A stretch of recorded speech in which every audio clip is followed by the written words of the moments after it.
Good evening. I want to call the Tuesday, April 4th meeting of the Brattleboro Selectboard to order. I'm assuming, Jan, the meeting has been properly warned? It has been properly warned. Thank you. I will entertain a motion to approve the minutes of the March 21st and 27th board meetings. So moved. The motion has been moved. Does anyone on either on the board have any comments or questions about those minutes?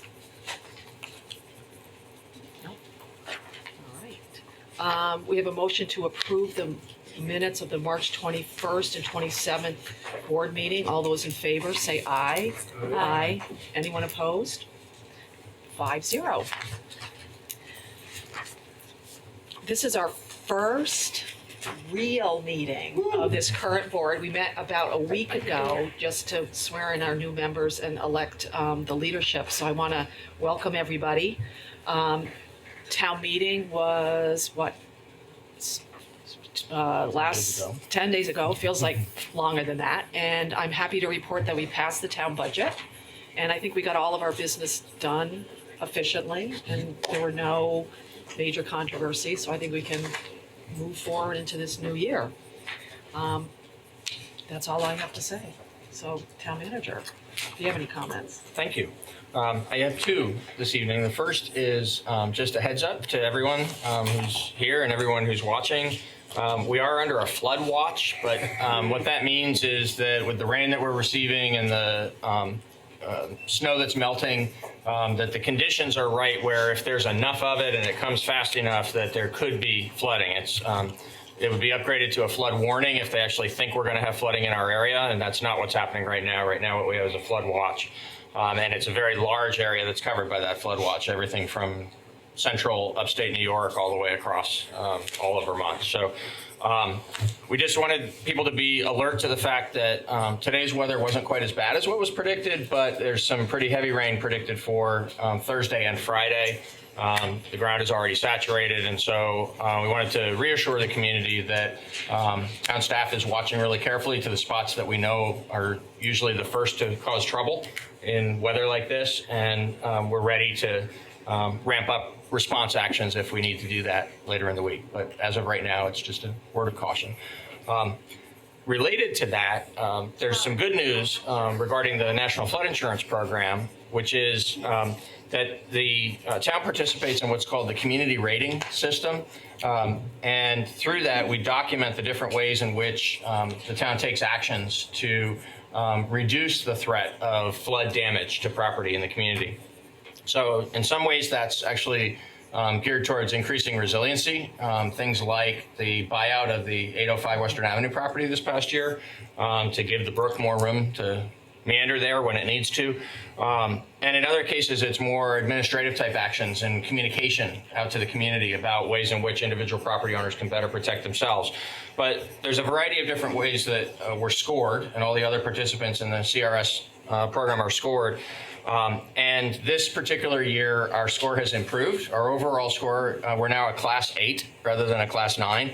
And what that means is that property owners in the community who buy flood insurance, who have been receiving a 5% discount on the premium for those that flood insurance, will now receive a 10% discount. Wow, and so wanted to thank Brian Bannon, who's our zoning administrator, who is the one who's kind of the point person for us on this program and making sure that we accurately document everything that goes on.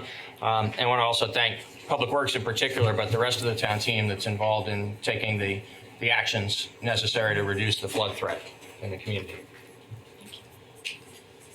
Great, thank you, Peter. Does anybody on the select board have any comments or committee reports?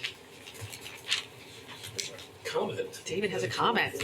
I go to just point out that everybody was really early for the meeting and milling around with lots of smiles on their faces, and they got an overflow in the media section. So I guess it's not just us who are looking forward. Yeah. So I'm just welcoming the fresh eyes and ideas that have joined us. It's going to be good. It's going to be exciting. I think so too.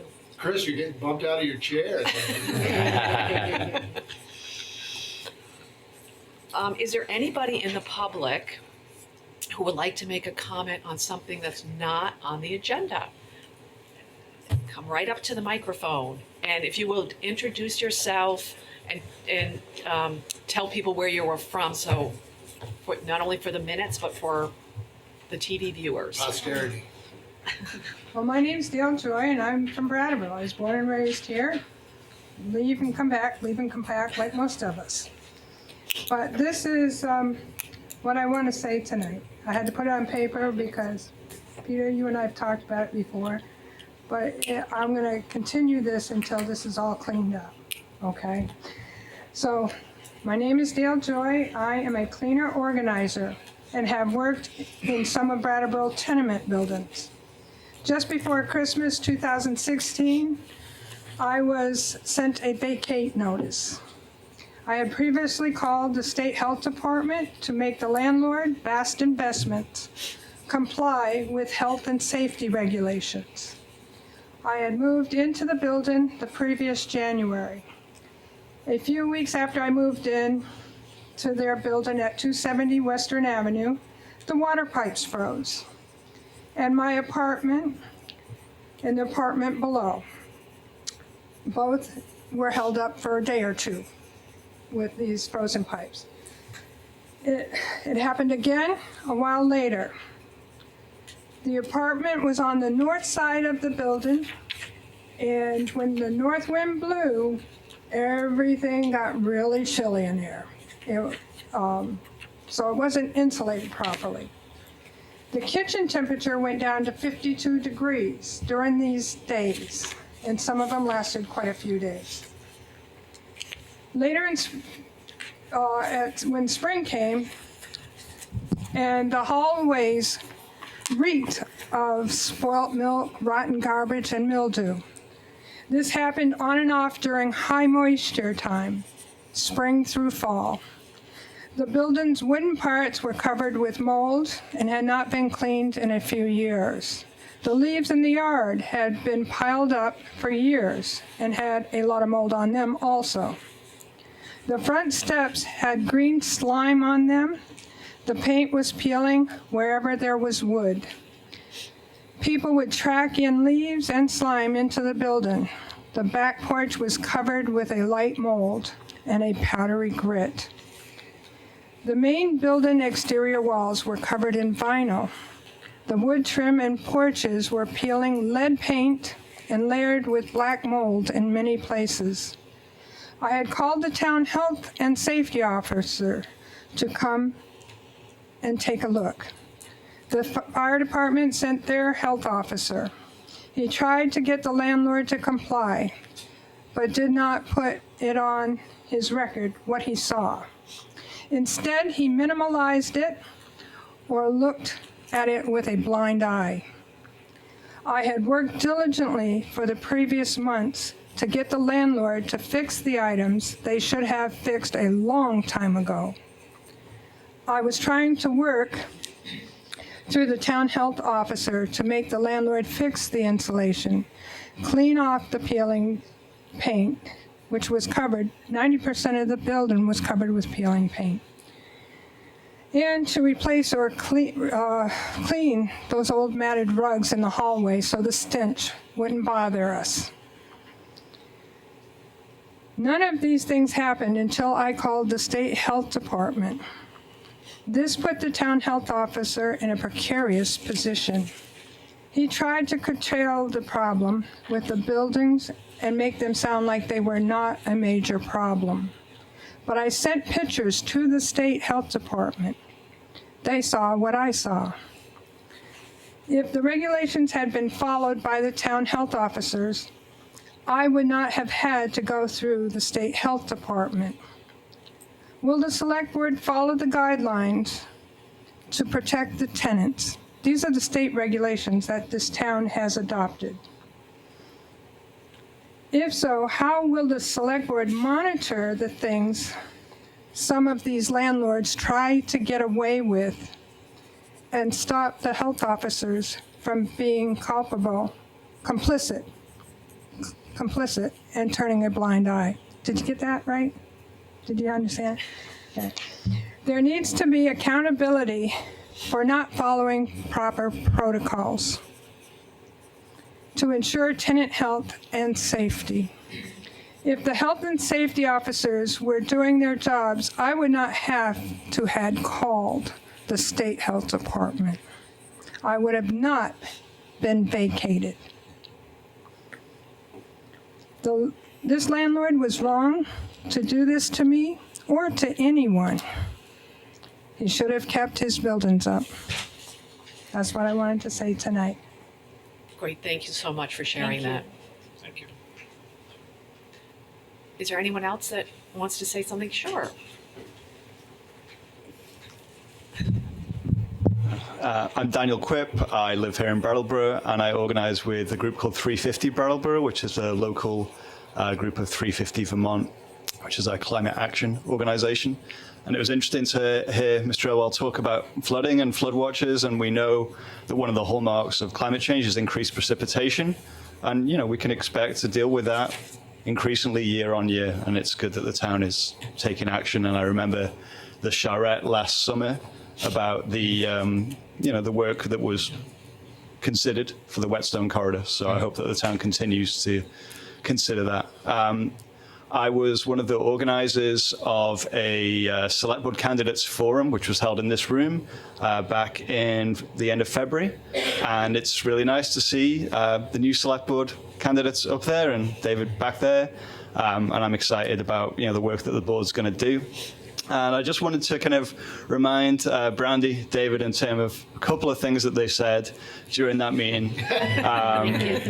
And remind the members of the press. Here it comes, John. Yeah, and you'll get your shot next year as well.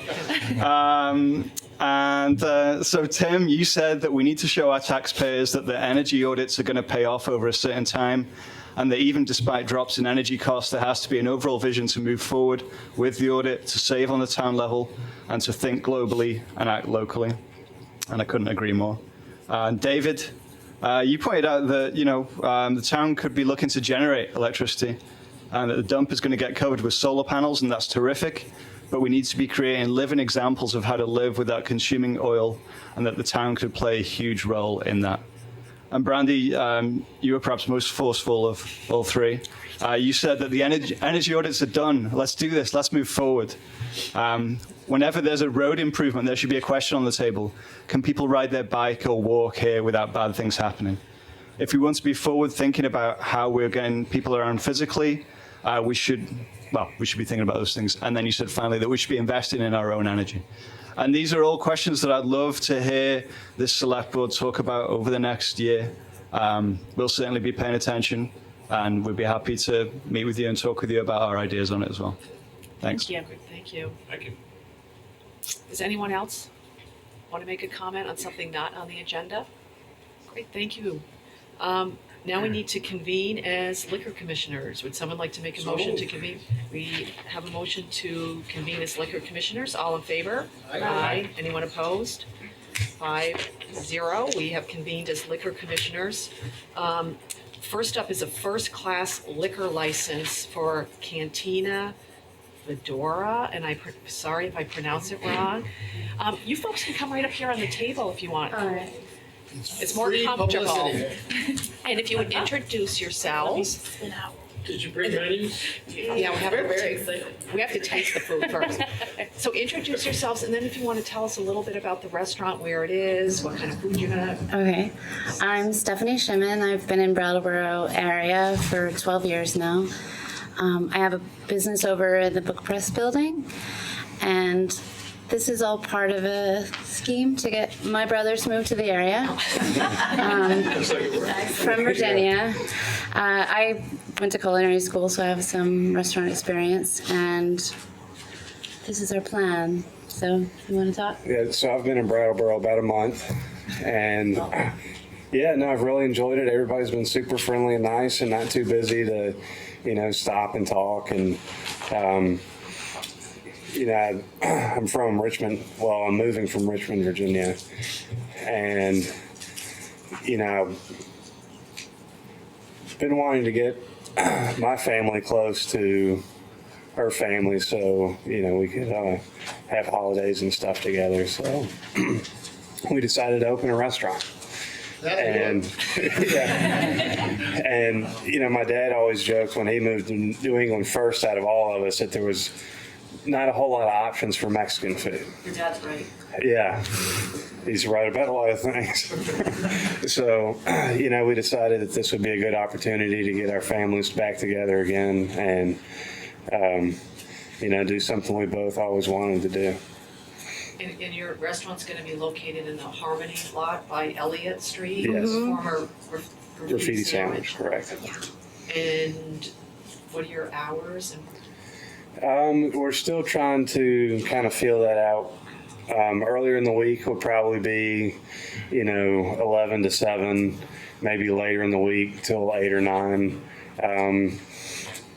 I don't want to stay open too late because, you know, the whole part of this is being able to have time to spend with the family.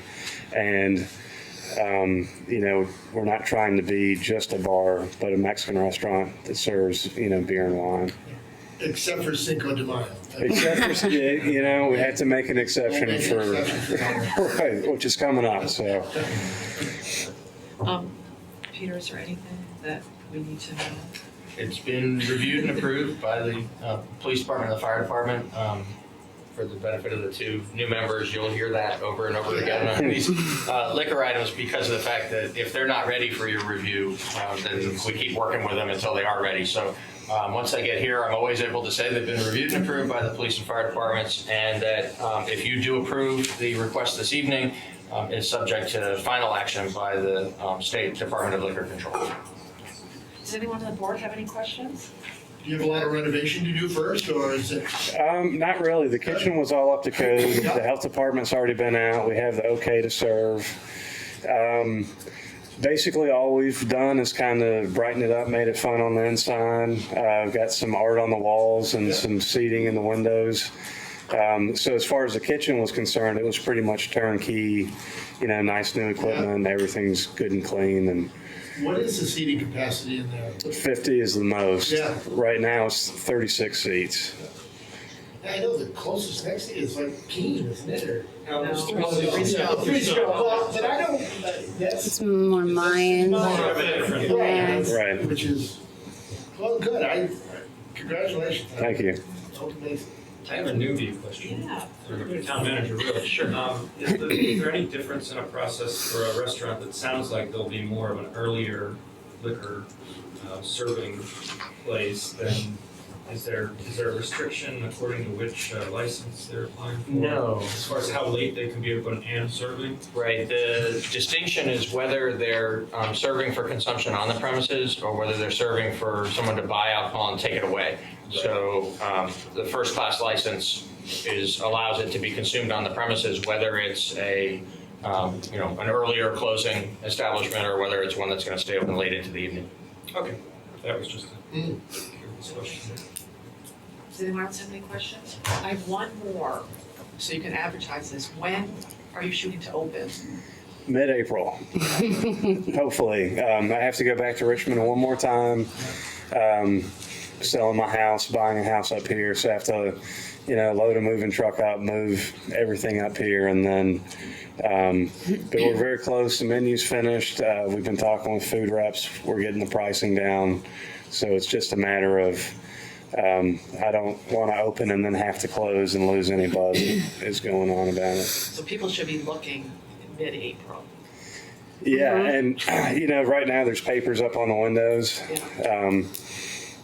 But we're getting to the point now where we're getting ready to take things down and let people, kind of come take a look inside and see what's going on. And, we want feedback about what people want and what they like and want you to be comfortable and want to come back and see us again. So. Thank you very much. Does anyone want to make a motion? So moved. I'm very excited. Would anyone like to make a motion to approve a first-class liquor license for Cantina Medora located at 49 Elliott Street? So moved. All right.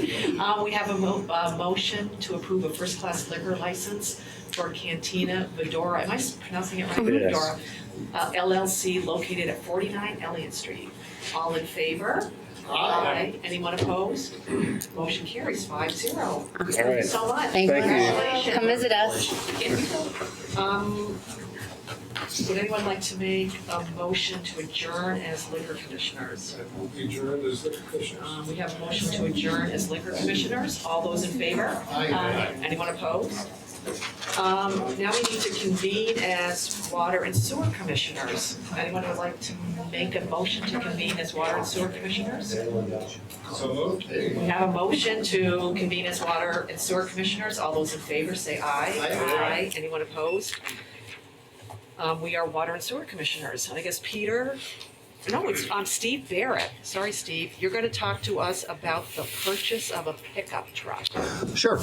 Good evening, Steve Barrett, Director of Public Works. Welcome, new board members. I wasn't here at the meeting when you got, when you were brought in, but just welcome. I'm here tonight, it's a utilities. The utilities is a water and sewer division within the highway department to seek out approval for the purchase of a new pickup truck to replace a 2005 pickup truck that is currently used at the wastewater treatment plant. The process in which we use is the state bid system, and the state bid system works where the state actually puts out certain items to bid, and the towns and cities are able to go off those bids. So in this case, it's pickup trucks, and they have a category for pickup trucks, and we're able to go off that state bid price. The state bid price for this is $28,495. The trade-in for the 2005 vehicle is $1,500. And so the total due is $26,995. And in our utilities budget, which the select board you'll be seeing here soon and reviewing, there is approval of a line item for $30,000 for this purchase. So that's why I'm here. Does anyone have any questions for Steve? We've used Share before, haven't we? We have multiple times in the highway Right. department. Generally, they have been the company that's got the state bids. David has a question. Yeah, along with following up with Daniel's reminder about starting to live without oil, I wonder if we could, just for comparison purposes, the next few years, because I don't think the prices are going to be competitive for a while, but could we have a look at electric options Sure. for the new equipment Yep. going forward? And just so the board's aware, in two of the divisions in utilities, several years now, we're on our second purchases. We bought compact small cars for transporting. This pickup truck is used for the heavy lifting for pumps at the wastewater and larger equipment. So there is an emphasis on, energy efficiency at the facilities with the smaller vehicles. I have, several years ago, we tried out an electric vehicle. So we're interested in it, but there has to be the right application. And I think it would be, probably we look at replacing those small compact cars. That might be an appropriate time. Yeah, I haven't paid any attention at all to what's happening in terms of electric and trucks. Yeah. I'm aware that there's hardly any maintenance cost for electric. They're like Entergy had an electric small S10 pickup truck that they let us use, but it wasn't very, it goes 60 miles and they have to be recharged. So we did try that, but we weren't successful in getting any grants to purchase one. No, they're not ready, Yeah. but they will be. Yep. It's coming. Does anyone else have any questions for Steve? I'd like to say I like the idea of looking at cars for replacement. I think that's a good idea. Yeah, thank you. Any more questions? Does anyone want to make the motion to give Steve his pickup truck? To approve the purchase of a 2017 Chevrolet Silverado through the state of Vermont contract in the total amount of $26,995. We have a motion to approve the purchase of a 2017 Chevrolet Silverado through the state of Vermont contract in the total amount of $26,995. All those in favor? Aye. Aye. Anyone opposed? Anyone abstaining? The motion carries Thank you. 5-0. Thanks, Steve. I'd love to entertain a motion to adjourn as water and sewer commissioners. So moved. All those in favor of adjourning as water and sewer commissioners, please say aye. Aye. Anyone opposed? We We are adjourned as Water and Sewer Commissioners.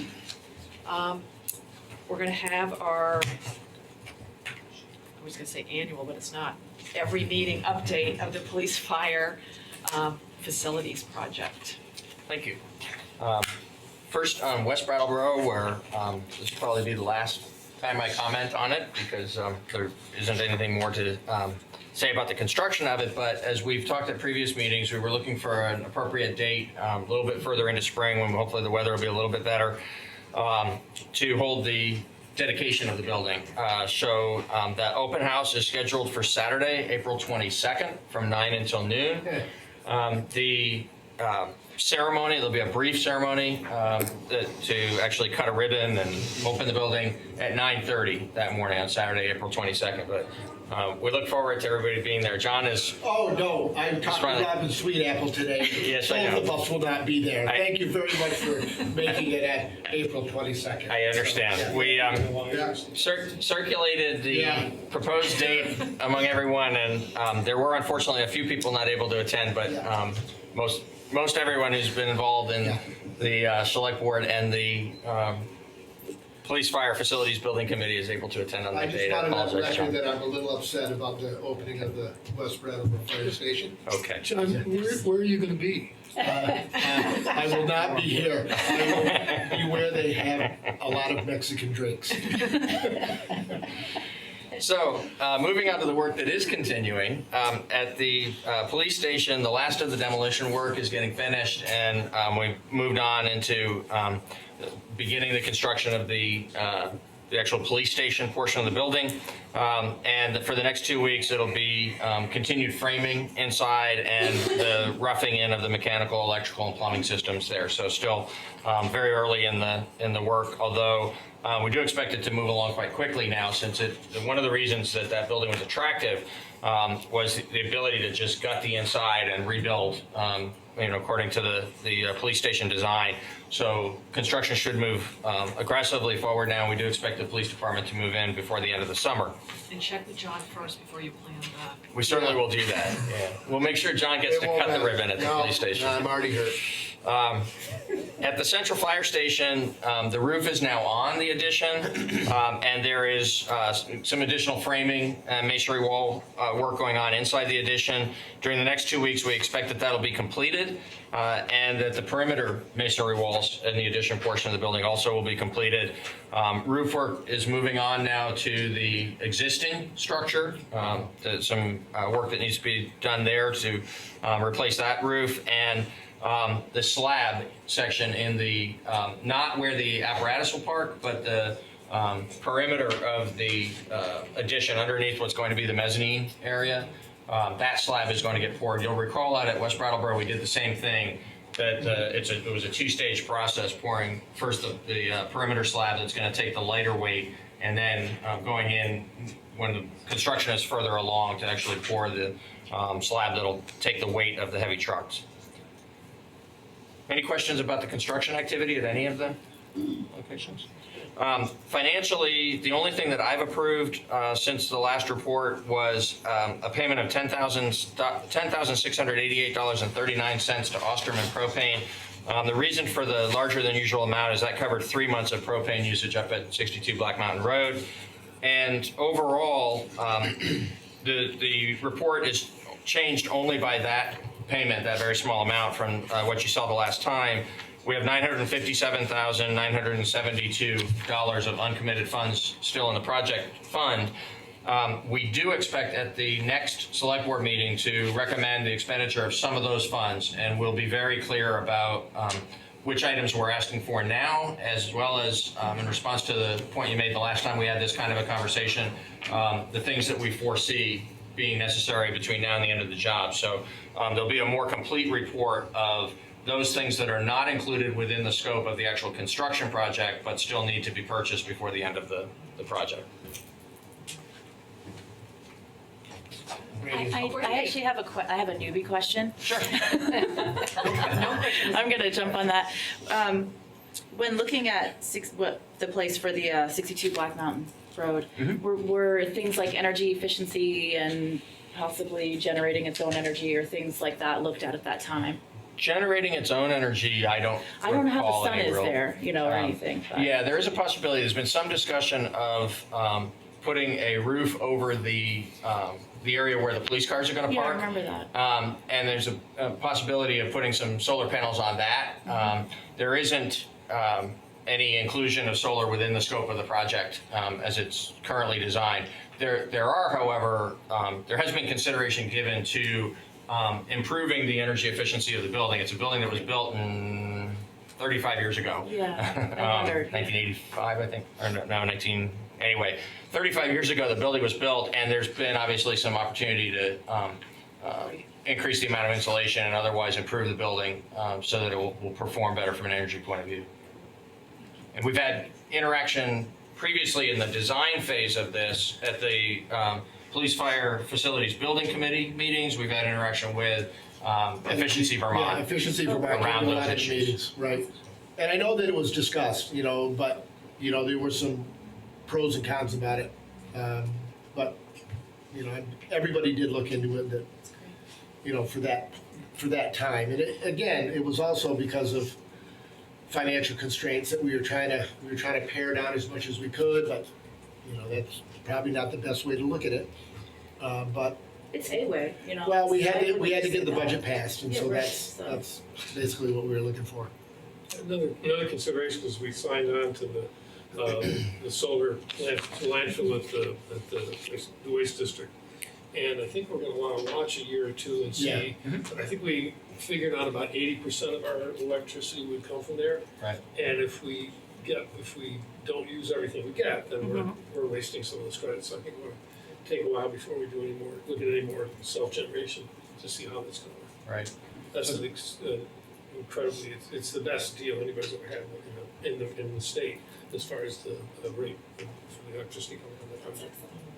And we did include the account for the new location on the list of accounts that are part of that participation up at the landfill project. Excellent, thank you. Sure.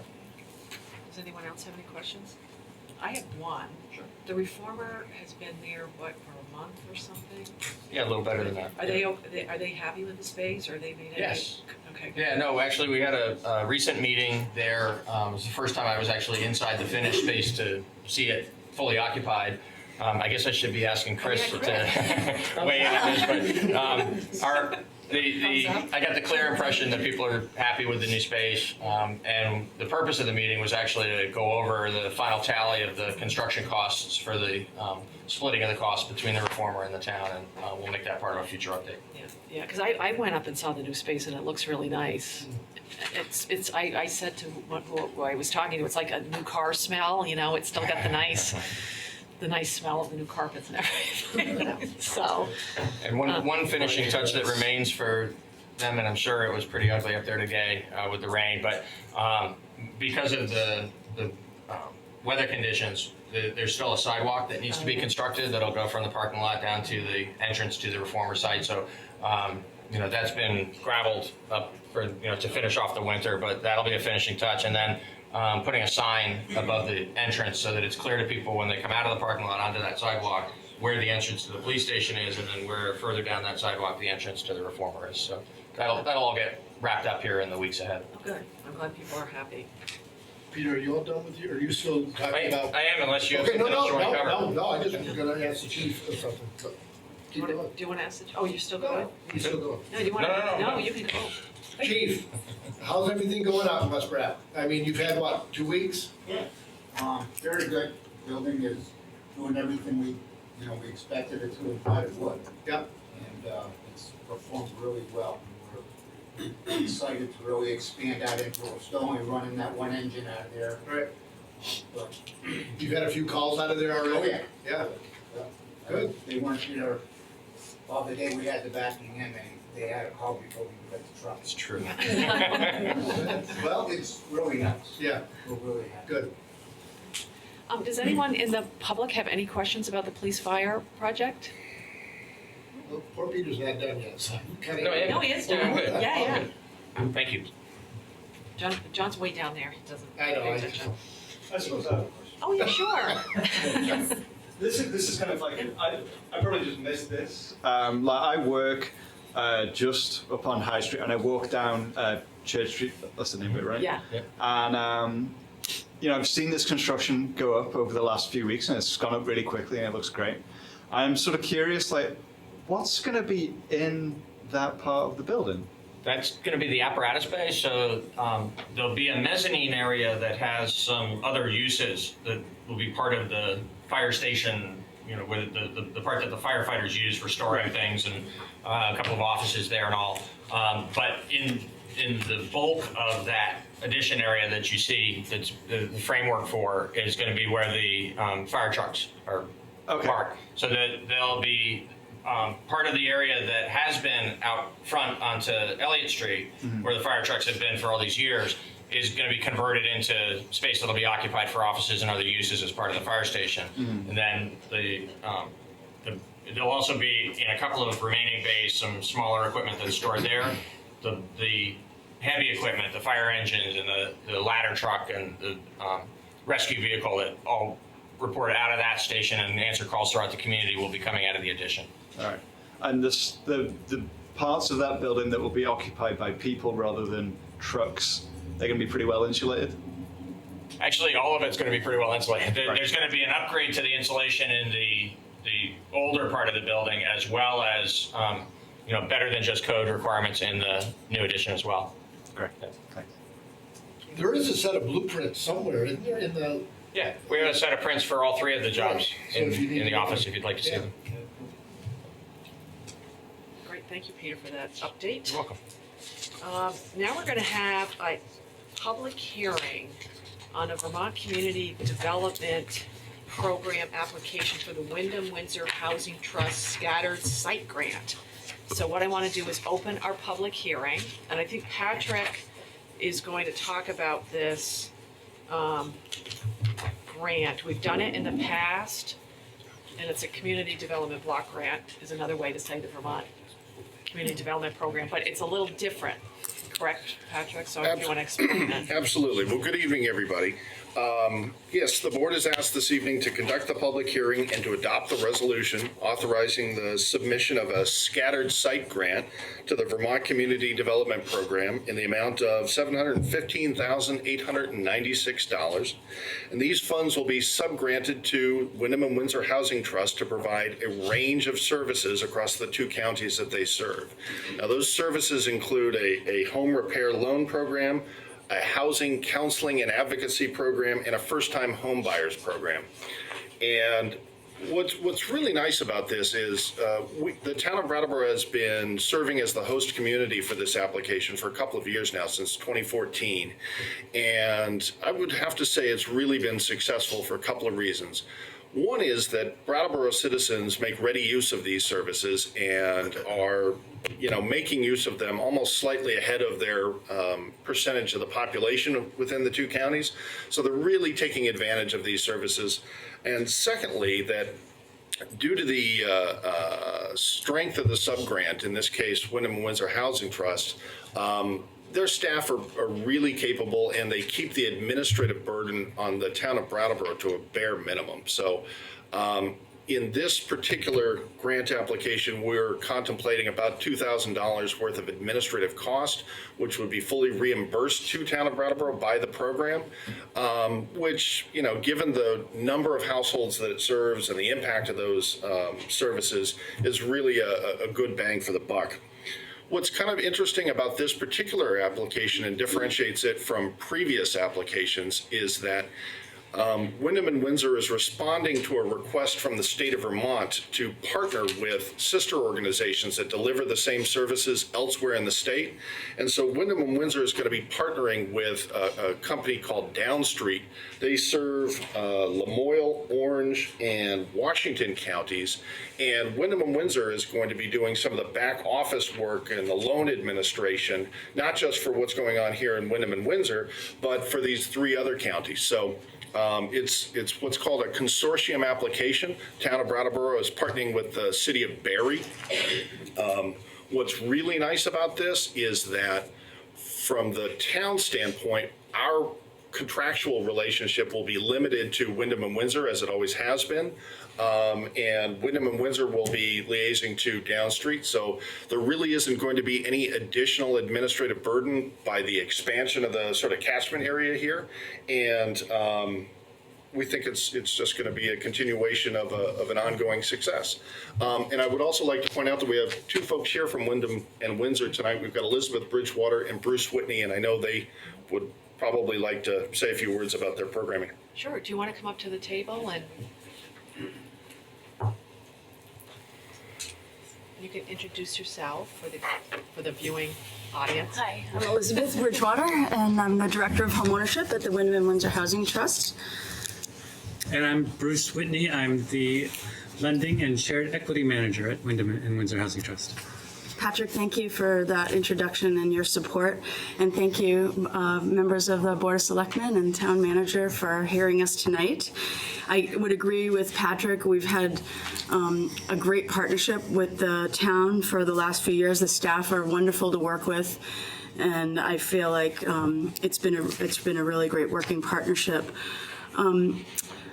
I wanted to just, especially for the new board members, just give a little bit of context of how long we've been running the program and what some of our outcomes have been. And then Bruce is going to walk through some more details about this particular proposal, and then we can both answer any questions that you have. So we've been at this for a little over 10 years, and we've made over 200 loans valuing $2.1 million in the 2 counties. Our loan average is around $12,000. Sometimes it goes up to $14,000.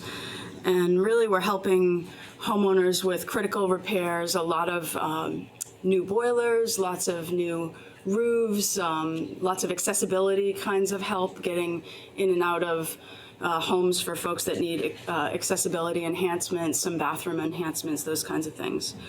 A lot of seniors use the program.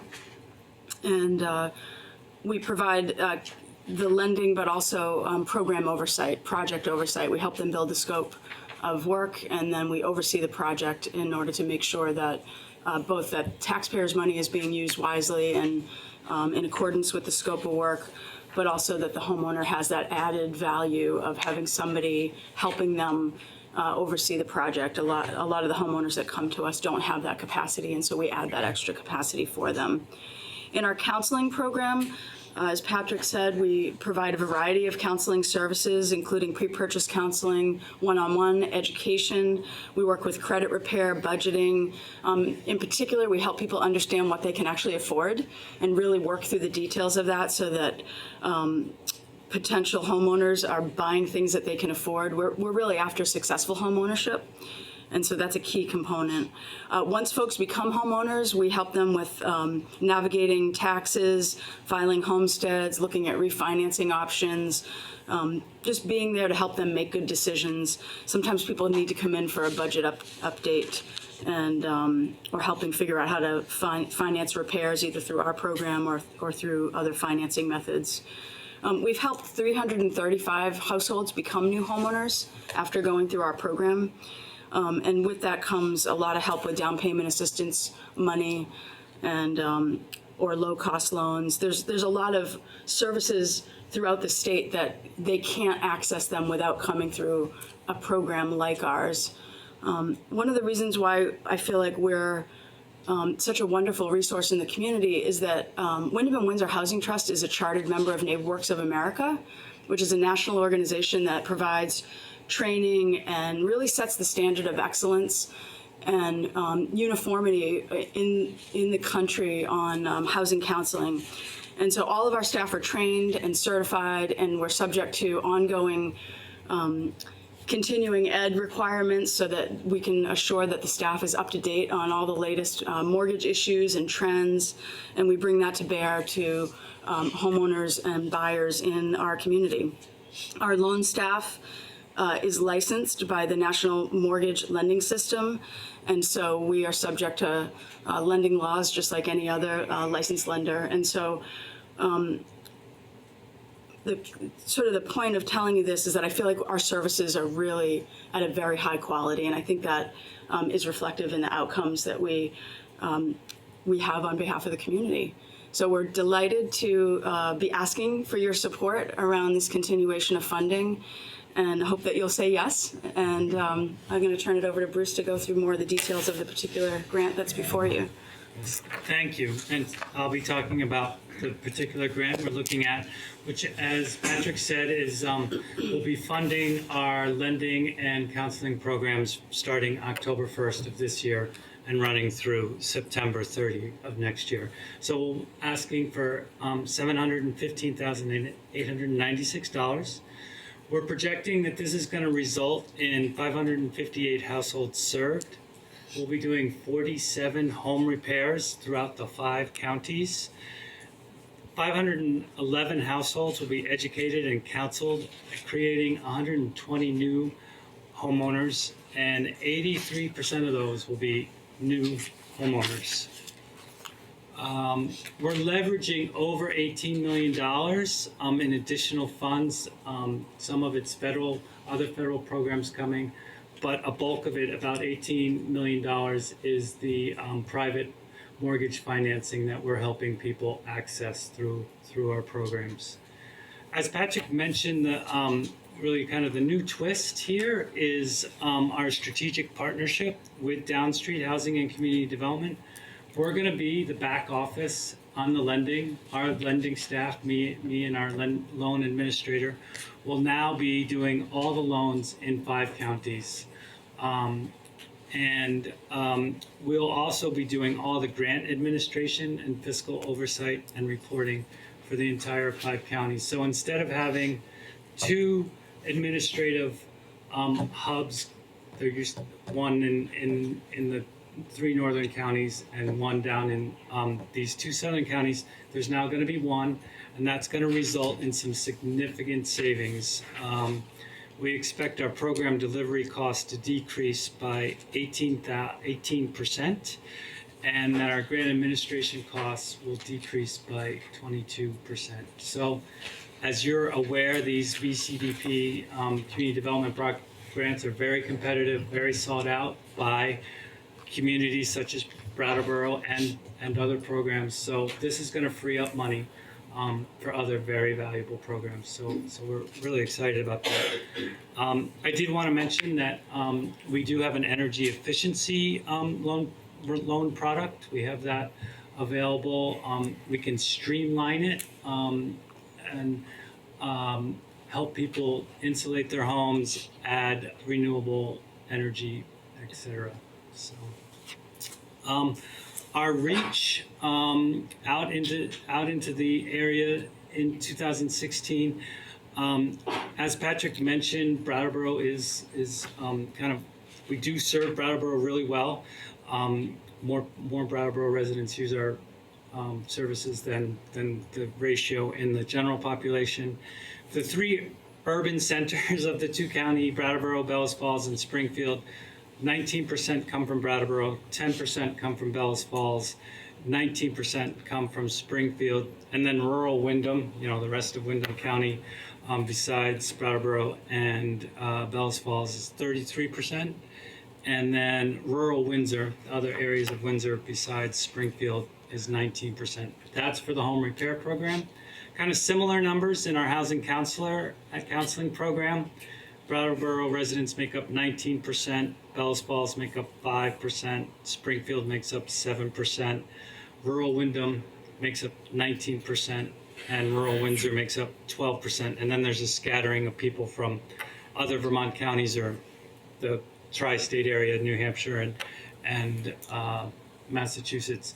We do counsel people who are moving to the area from as far away as Virginia. They do seek our services. They find out about us. The breakdown in the funds, Patrick had that in the memo. We're seeking $249,873 to do the program management for the home repair loans. $300,000 in capital. We're leveraging $637,000 of other capital sources with that. And in the counseling, we're asking for $126,152. And then to administer this is $39,871 for the grand total of $715,896.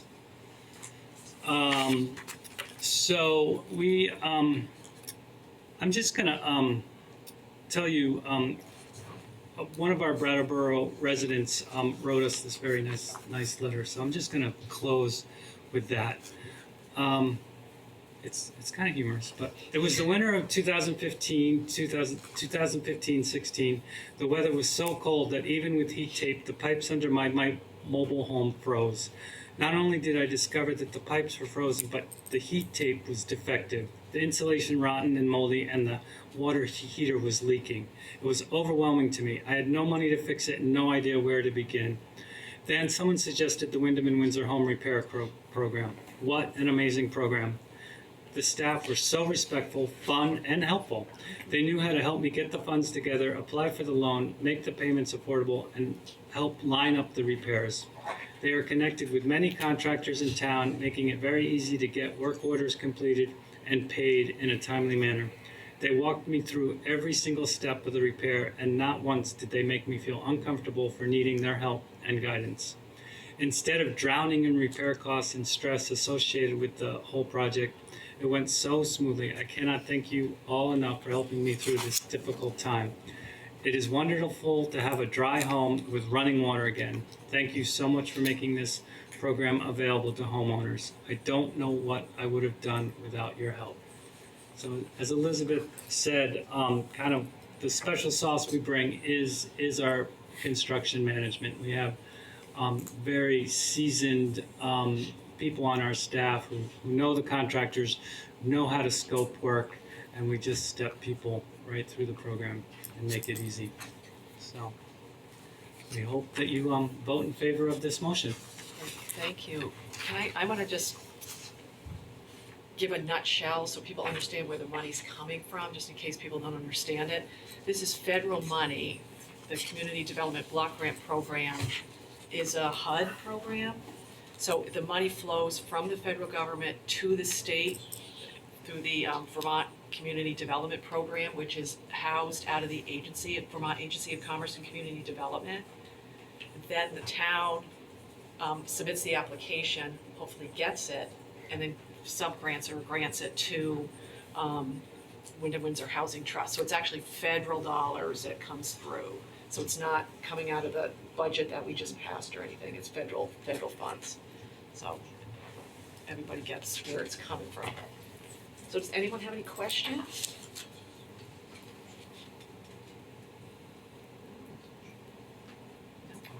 No. Does anyone in the public have any questions? Yeah, I do. Dale, come up to the mic, Dale. How is that in relations to what SEVCA gets from the federal government through HUD? How do you relate what you do versus what they do? Yeah, it's a good question. We partner with SEVCA every day. They have an emergency home program that is a grant program up to $2,000. That program is kind of targeted to really urgent emergency type of stuff, but we're in communication, often putting our funds and their funds in, because to put it together.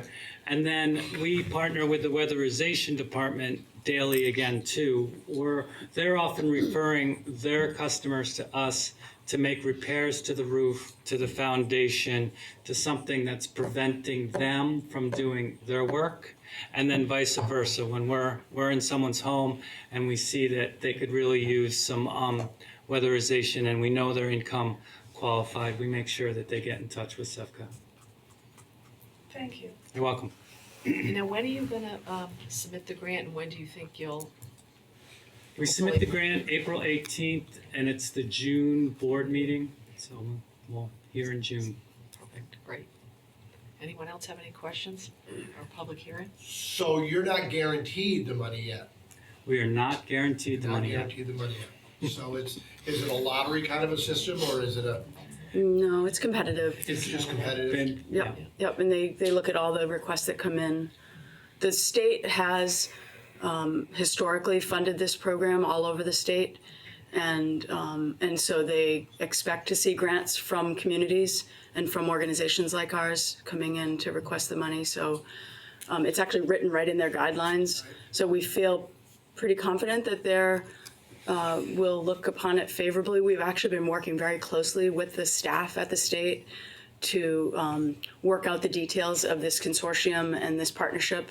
And they're pretty excited by the cost savings to the taxpayers and to free up some money for other, like Bruce said, other really great projects around the Is there a state. lot of competition for that? I mean, is there a lot of organizations out there that are vying for this? Every quarter, there are lots of organizations and different projects, and they're all funding really good work. Yeah. So, I think what's good about this one is it's a collaboration amongst a lot of Right. different communities, so I think that gives it extra Yeah. value when the state is looking at it.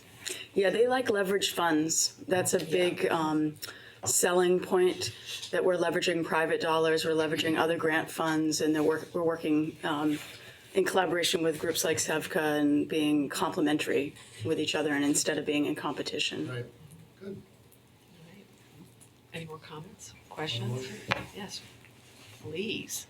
To adopt the resolution authorizing the submission of a VCDP scattered site grant in the amount of $715,896 to support Wyndham and Windsor Housing Trust's home repair program, counseling advocacy, and first-time home buyer service program. All right, we have a motion to adopt the resolution authorizing the submission of a VCDP scattered site grant in the amount of $715,896 to support Wyndham and Windsor's Housing Trust's home repair program, counseling advocacy, and first-time home buyer services program. All those in favor of the motion? Aye. Anyone opposed? Anyone abstaining? Motion carries 5-0. Thank you. Thanks Thank for all you. the Thank you so work. much. Thank you. And now we're gonna close the public hearing. Jan, I was already ready. Gonna close the public hearing and, Patrick, thank you for that too. oh yes, Patrick, thank you very much. Good job. Because there's a lot of work Happy to that's help. involved in Yeah. this thing, so. But it's good work. Good, thank you. Now we're gonna hear just come from right up, Carol. Carol Lovat about the cemetery maintenance bid. Okay, good evening. Carol Lott, Recreation Parks Director. I'm here this evening to review with you the bids for our annual bids that we put out for the maintenance of both Prospect Hill and Morningside Cemetery. This particular project is kind of unique because it runs 2 fiscal years, because we can't wait for the grass to start growing July 1st. It starts as soon as Mother Nature allows, which is a little bit later this year. But with that being said, we do have the money in our, between the 2 fiscal years to cover the cost of the cemetery maintenance. We received 2 bids this year, one from Turner and Renault for $18,250 and one from Vermont Roadworks LLC for $17,180. With that being said, when a roadworks company puts in a bid, you certainly want to do your due diligence to make sure, why are you having a paving company take care of your landscaping work? I'm sure it's the questions that would be coming from. That's what we're doing. We're going to get rid of the green space. All joking aside. So, of course, I had a lengthy conversation with the owner of the company, Tara, and they have a division of their asphalt paving called Vermont Paving and Property, which is a sister company to the overall Vermont Roadworks LLC. And what they're hoping to do is to broaden over the years and to become the one-stop shop, someone that you're going to call in to do your paving, but also at the same time come in and do your spring cleanup, your fall cleanup, your summer maintenance, and then going on to your winter. And I did follow up on a couple of their contracts that they had for landscaping, and I've heard nothing but positive feedback from them. So with all that being said, I'd like to recommend that this year that we go with Vermont Roadworks LLC for $17,180 for the cemetery work. Now, is Vermont Roadworks, where are they located? Brattleboro? They are located here on their address is 72 Cotton Mill Hill. So you have a balance from fiscal year 17? Yeah, because, Right. You're right, yeah. So Okay. between the 2 years, because we start, spring cleanup here and probably by the end of the month, and then we'll start our mowing in middle of. I just don't want people to think that we have 11,000 acres. No, It's it's just 2 sitting fiscal there years. Floating around, just. It's not, it'll be mowed up. You like that? Not bad. I'm telling you. 4, 7, 15. Does anybody on the board have any questions? Does anyone in the public have any questions about the cemetery maintenance bid? I think Carol, it's gonna be your lucky day. Does anyone like to make a motion? I move we award the cemetery seasonal maintenance contract for Prospect Hill Cemetery and Morningside Cemetery to Vermont Road Works LLC in the amount of $17,180. All right, we have a motion to award the cemetery seasonal maintenance contract for Prospect Hill Cemetery and Morningside Cemetery to Vermont Road Works LLC in the amount of $17,180. All those in favor of the motion, please signify by saying aye. Aye. Anyone opposed? Anyone abstaining? Motion carries 5-0. Thank you, Carol. Okay. Would you like me to remain in this seat? Oh, you're next too? Oh, Okay. yeah, small. Well, yes. Carol, because Depends on whether you want the inspiring grant. because you are inspiring, Carol, so we'll let you stay right there. Next up, I guess we're just ratifying the town manager's approval of a small and inspiring grant. Oh, I'm sorry, skateboard park. I'm sorry, Carol, I thought you were inspiring, but. I am. Oh, you are. I am. Just a moment. First, we're gonna talk about the grant application for the skate park. So Carol, you wanna fill us in? The skate park basic has been certainly plugging their way along as far for fundraising. They've raised over 63,000. They have it a little over 63,000 in hand. They got about 35,000 in pledges towards their project goal of 230,000. And it's small. It's applying for grants such as this that are helping them reach their goal. So this first grant, the Crosby grant, sorry about that, can't get the words out to the Gant Foundation, a grant for $1,000 through the Vermont Community Foundation as they're applying for $1,000. Does anyone on the board have any questions? Their fundraising it seems like is it slowed down a little, or is it? It's picking up momentum Good, right now. good. Yeah, after they finally got all their state and local Right. grants, and then they've launched a You Caring crowdsourcing fundraising. They got a nice video that's going out with that, and they just recently sent out probably I think about 200 letters to local businesses and organizations. I got one. You did, all right. I'm so glad to hear. I'll be looking forward to your letters coming back. That's fairly I mean, they were waiting until they had all the ducks in a row Right. before they started, so. Exactly. They've really only been at it for a couple months. Yeah, they've really been, last probably month ago or so, they've been really hitting it hard now that things are all lined up. And they had that notification prior to the holidays, but they wanted to get through the holidays before they started to get going fast forward into their fundraising efforts. It's been a long road. It has been a long road, and the committee has been sticking with it, which has been great. Is there any other money out there that they can go after? I mean, Seriously. because I know that, and I don't know if they ever got that money from, who's the skater? Tony Hawk. Tony Hawk. Yeah, they did receive. They did? They received money from Tony Hawk. So there's, it's a hit and miss as I to know. what's out there. They're really trying to hit a lot of the grants right now. They got about 130 to go. So they're still a ways away from the finish line, that's for sure. But the energy is still there in the committee, and so. And when you say they have 35,000 in pledges, are those pledges that they're sure, are they coming in, or how does that work?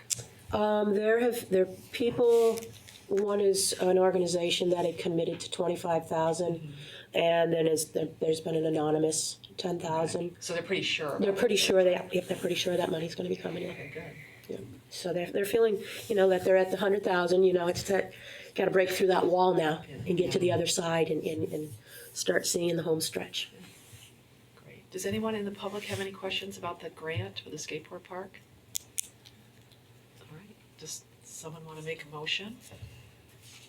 I'll do that. Let's see. I make a motion to approve an application for a $1,000 grant from the Crosby Gannett Fund of the Vermont Community Foundation to help pay for the design and construction of the proposed skate park at Living Memorial Park. Great, we have a motion to approve. Your first motion. And it was a good one.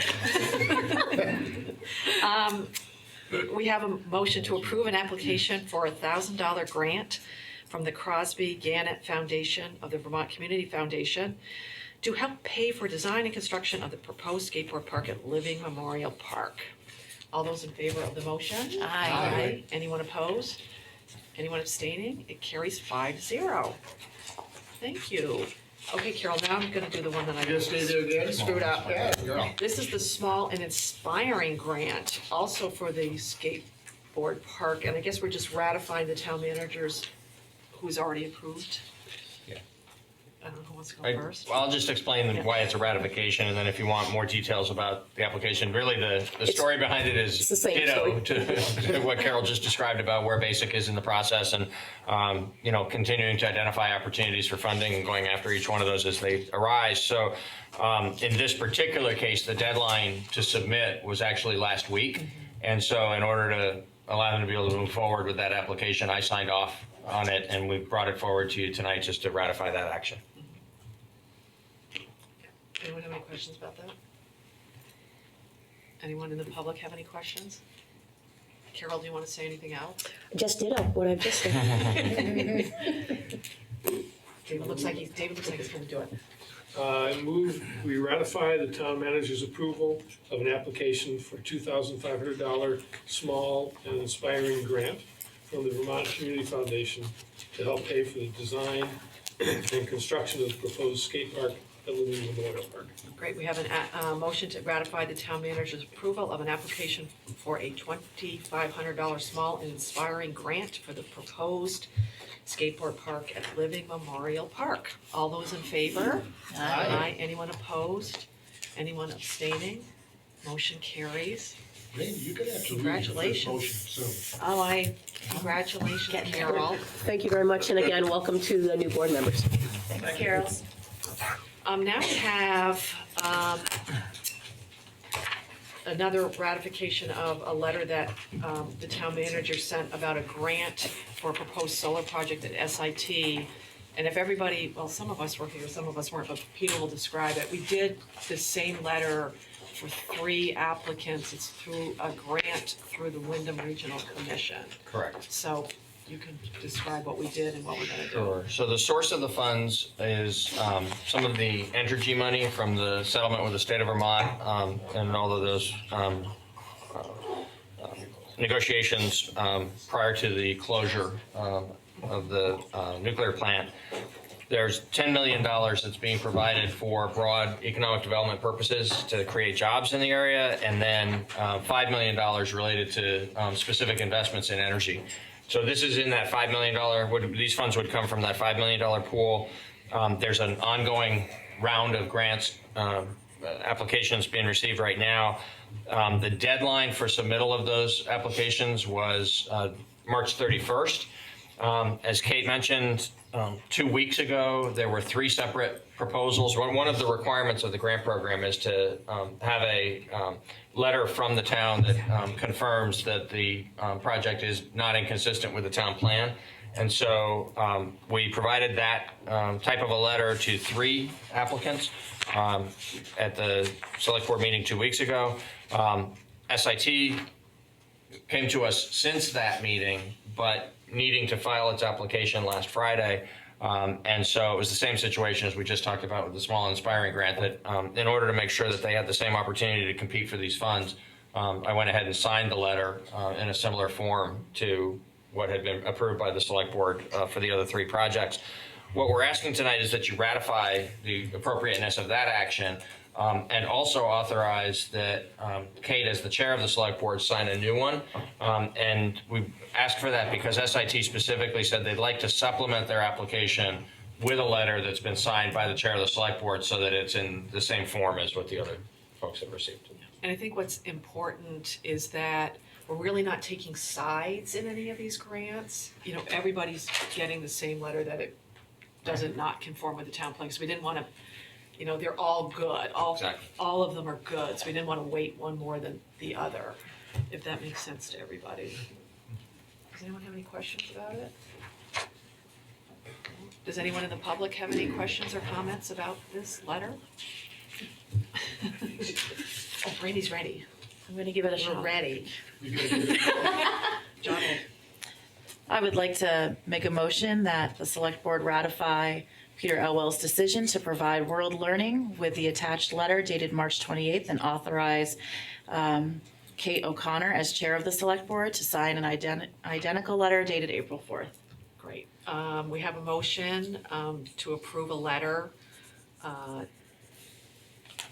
stating a finding of not inconsistent with the town plan for the SIT solar project that was already submitted by the town manager. And we're gonna send another letter, or the board is gonna authorize the chair of the select board to sign an identical letter dated April 4th, if that makes sense. All those in favor of the motion? Aye. Anyone opposed? Anyone abstaining? The motion carries, and we're ratifying the town manager's letter, and I will sign another one so that they can submit it with or resubmit it, supplement their application. Randy will remember that moment Forever. I'm still sweating. Now we have something we do annually, I guess, is the Agency of Transportation He fudges these. financial plan. He just comes up with And we've got mileage. Steve Barrett, who's gonna explain this to us. Good evening. I bring before you a plan, it's called the VTrans, which is Vermont Agency of Transportation, the annual financial plan for the town of Brattleboro. And we're required at 60 days after town meeting to submit this form each year. And the form basically takes our budget, our winter maintenance, and you'll sign,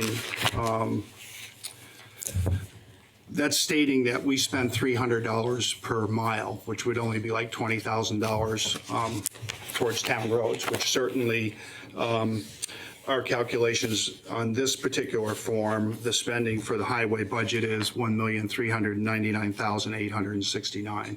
So this is verification that the town of Brattleboro spends the appropriate amount of funds to receive funding from the state, which ends up being approximately $227,000 per year that we receive a quarterly check.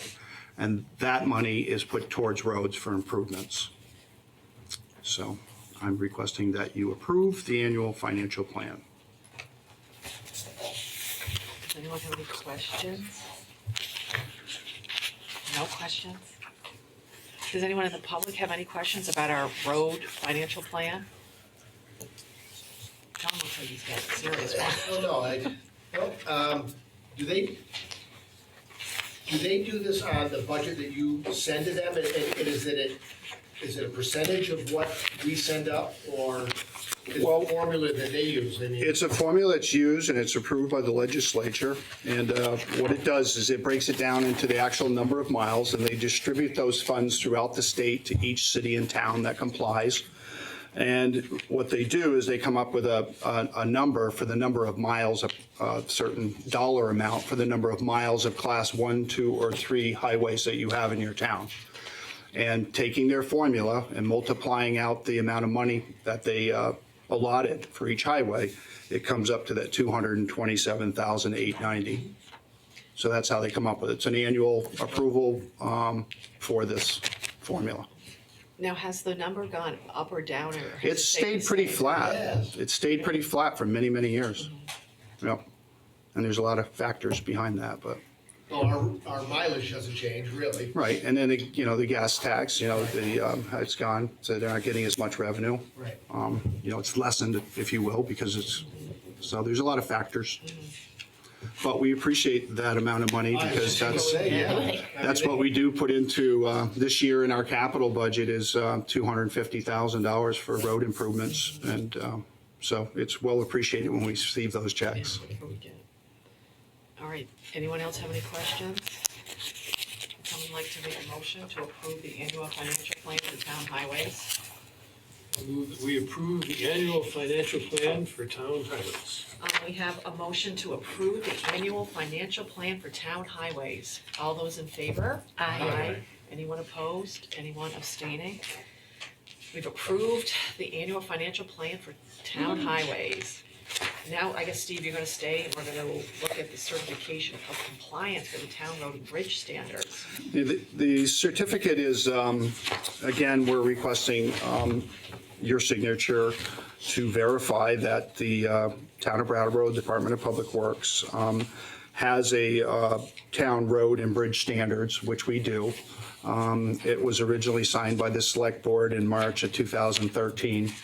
So what that does, it's also very important for us to receive grant money, or if there was a disaster where FEMA was involved, it makes us eligible for those funds.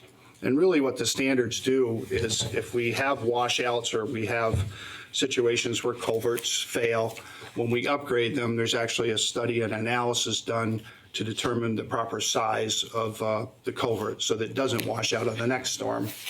So it's proper practice. That's what we follow, and this is certification that we are following those standards. Does anyone have any questions? I move to approve the certification of compliance for town road and bridge standards and network inventory. All right, we have a motion to approve the certification of compliance for town road and bridge standards and network inventory. All those in favor? Aye. Anyone opposed? Anyone abstaining? Motion carries 5-0. Thank you. Thank you, Steve. Isn't this riveting work we do? Well, I just learned the trick about page 3. David's whispered it in my The ear. motions that are already, the motions are already written, you don't have to make them up. So, Oh, you made it up? yeah. That was great. It was a good one. You made it up good, though. Right off the cuff. Yeah. You guys Well, now I'm on task. I was trying to do the same one Brandy did. Brandy's was better. Next up is a follow-up to the town meeting matters. And if everybody remembers, on the ballot, that on the same day that we voted for our select board people, there was the the issue of plastic bags and compassionate cities. And then at the actual town meeting, the Saturday town meeting, Indigenous Peoples' Day, all three of those were advisory only, so they're actually not set in stone until the select board does something, takes an action on each of those. And Peter is going to talk to us about what's involved in each of those and how we can move them forward. I think some are easier than others. Indeed they are. So you're gonna go through each one for us. Yes, thank you. So what I'm going to describe is the work that has begun, where we are with each one of these, and what we see as the path ahead, because they are different from each other in terms of level of complexity and the amount of work that needs to be done to provide the foundation for the consideration that you will give to what course of action eventually to direct. And our intent is, if you're satisfied with what we described tonight, that we'll continue on this path, bring the additional information forward so that then there can be full public discussion, advise the public in advance so that people from the community can come in and be a part of that conversation with you, and have everyone have a fully informed consideration of these items before your final action is taken. The reason for that is that while all three stand as sort of positive statements about various aspects of life in our community, two of them carry with them responsibilities. In one case, enforcement responsibility. In another case, some participation in a broader national and international, actually, program that is not completely clear to us yet. And so we want to do the work that's necessary to really understand what the options are for the town, and then have you be in a position to consider that with the public and make a choice. On the plastic bags in particular, we actually are, that's the one that we're farthest along with. Patrick has been spearheading that for town staff. We've had some communication with town attorney Bob Fisher. We believe that we can craft an ordinance that will be proper under Vermont law. There actually was some question about that based on the lack of any specific authorization under state law that says you can do this kind of a regulation. And we received some caution from the Vermont League of Cities and Towns around that question. But Bob's been through it thoroughly enough to be satisfied that he thinks he can ultimately, once we've given the fuller shape to this, craft an ordinance in a manner that would be defensible. When we come back with more information about the details of what has worked and what hasn't worked so well in other communities, and what our options are in terms of an outright total ban versus a partial ban versus just regulations that say only under what circumstances bags are allowed to be used, versus a program that would allow the bags to be used but only if they're purchased, so that it discourages people from using them and encourages people to bring their own. There's a whole spectrum of places where you might ultimately land as far as what you think the appropriate action for the town would be.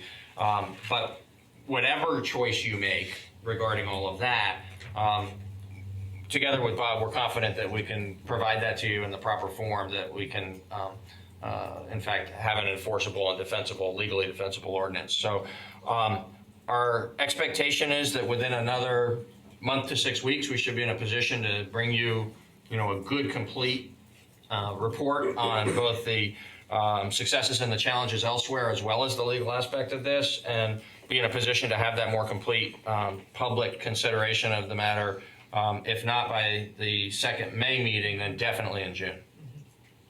So, Peter, there's no town or city in Vermont that has adopted any of this yet, right? That's correct. Yeah, there are quite a number of other towns that have done it around the country, including enough in New England that there are some relatively nearby communities that we're able to learn from.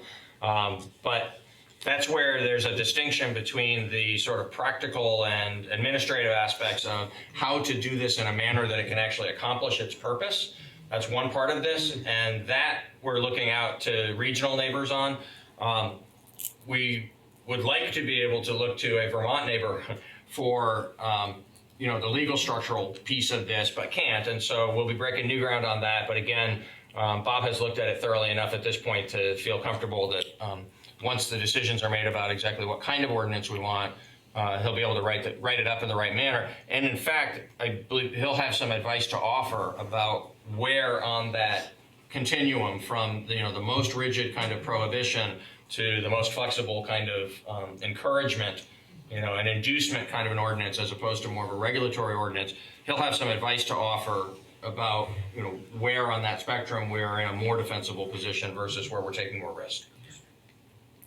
Randy, you have a question? I'd like to say, for any newbies that might be out there reading the minutes or in TV land, one of the things that I think we have to remember, and that Attorney Bob Fisher is remembering, is that we're a Dillon's Rule state, and we're one of only 3 in the country, which means that we are an arm of state government, and so they control more than they might in other places. I would wonder, and do you happen to know if Attorney Fisher has already looked to see if any of these ordinances were passed in other Dillon's Rule states?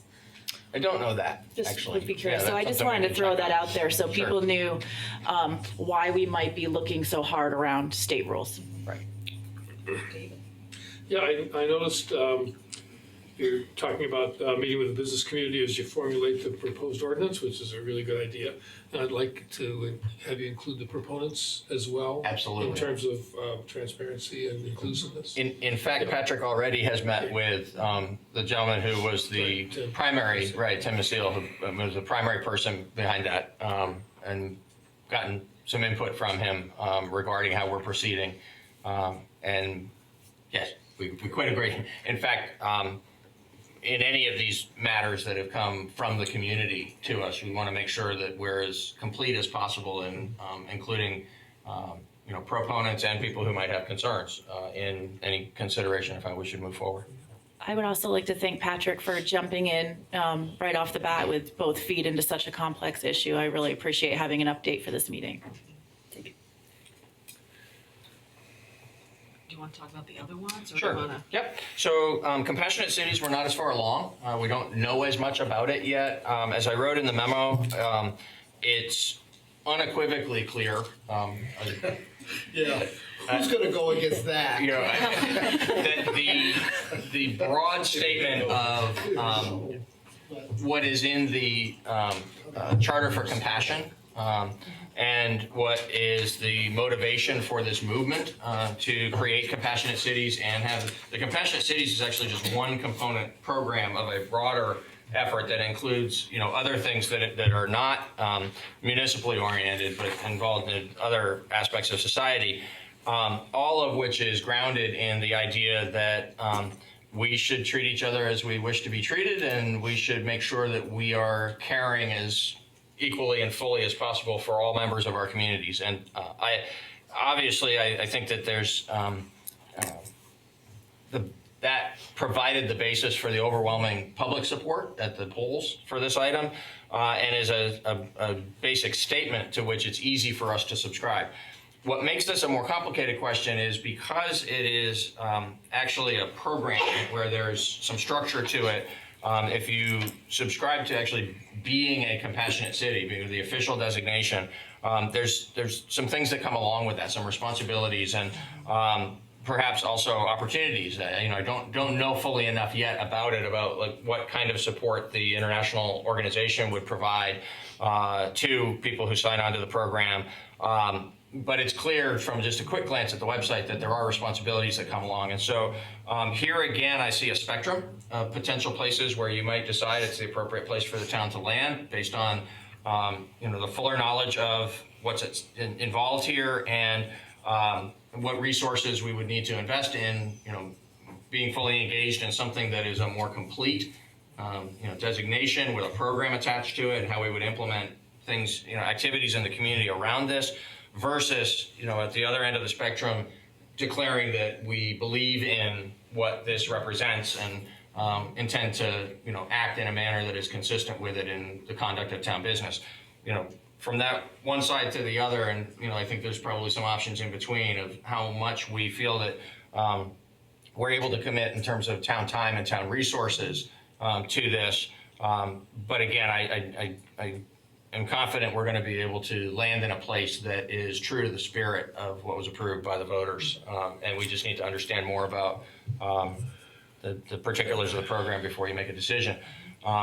This one, because there is, it's basically learning more as opposed to weighing different options and it's not as complex as the plastic bag matter. So I expect that we're going to be able to be back to you quicker. I don't think that'll necessarily be 2 weeks from tonight. But I do think we'll be able to be back in front of you with a more complete explanation and be ready for public engagement on this at the May meetings. Do you think we can have local representatives, proponents in?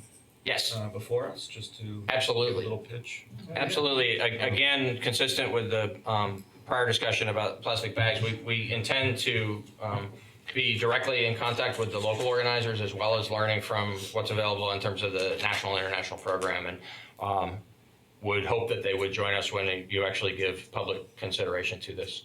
But we as staff will be in touch with them in the meantime as part of shaping what we bring forward to you.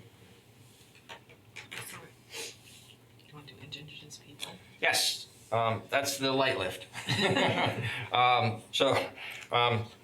In contrast to the other two, which have layers of complexity to them, I wrote in the memo, this one is easy. And it is. It's a matter of getting a proper document in front of you, which I've asked Bob Fisher to prepare so that you can make that official declaration on behalf of the town that from this time forward, the second Monday, second Monday in October each year will be known as Indigenous Peoples Day.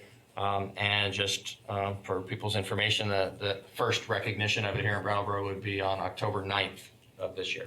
Excellent. Right. Yeah, we expect to have that one before you 2 weeks from tonight. Great.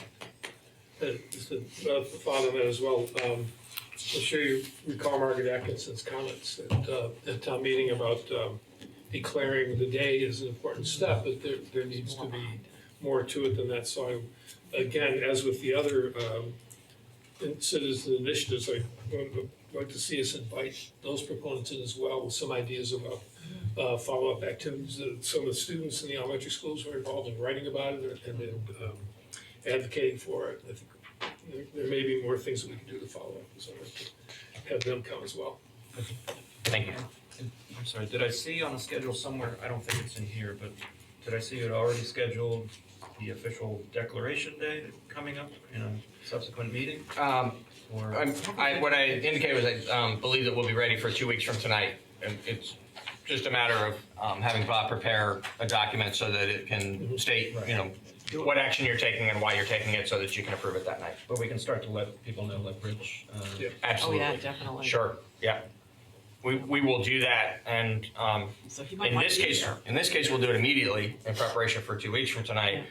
In the other cases, in addition to including the proponents in our research that we're doing, we also will explicitly invite them to come to the select board meetings at which you're going to consider those matters. Great. Yeah, and I remind everybody that it passed unanimously at town meeting. And I also want to point out the fact that it came before us as a select board.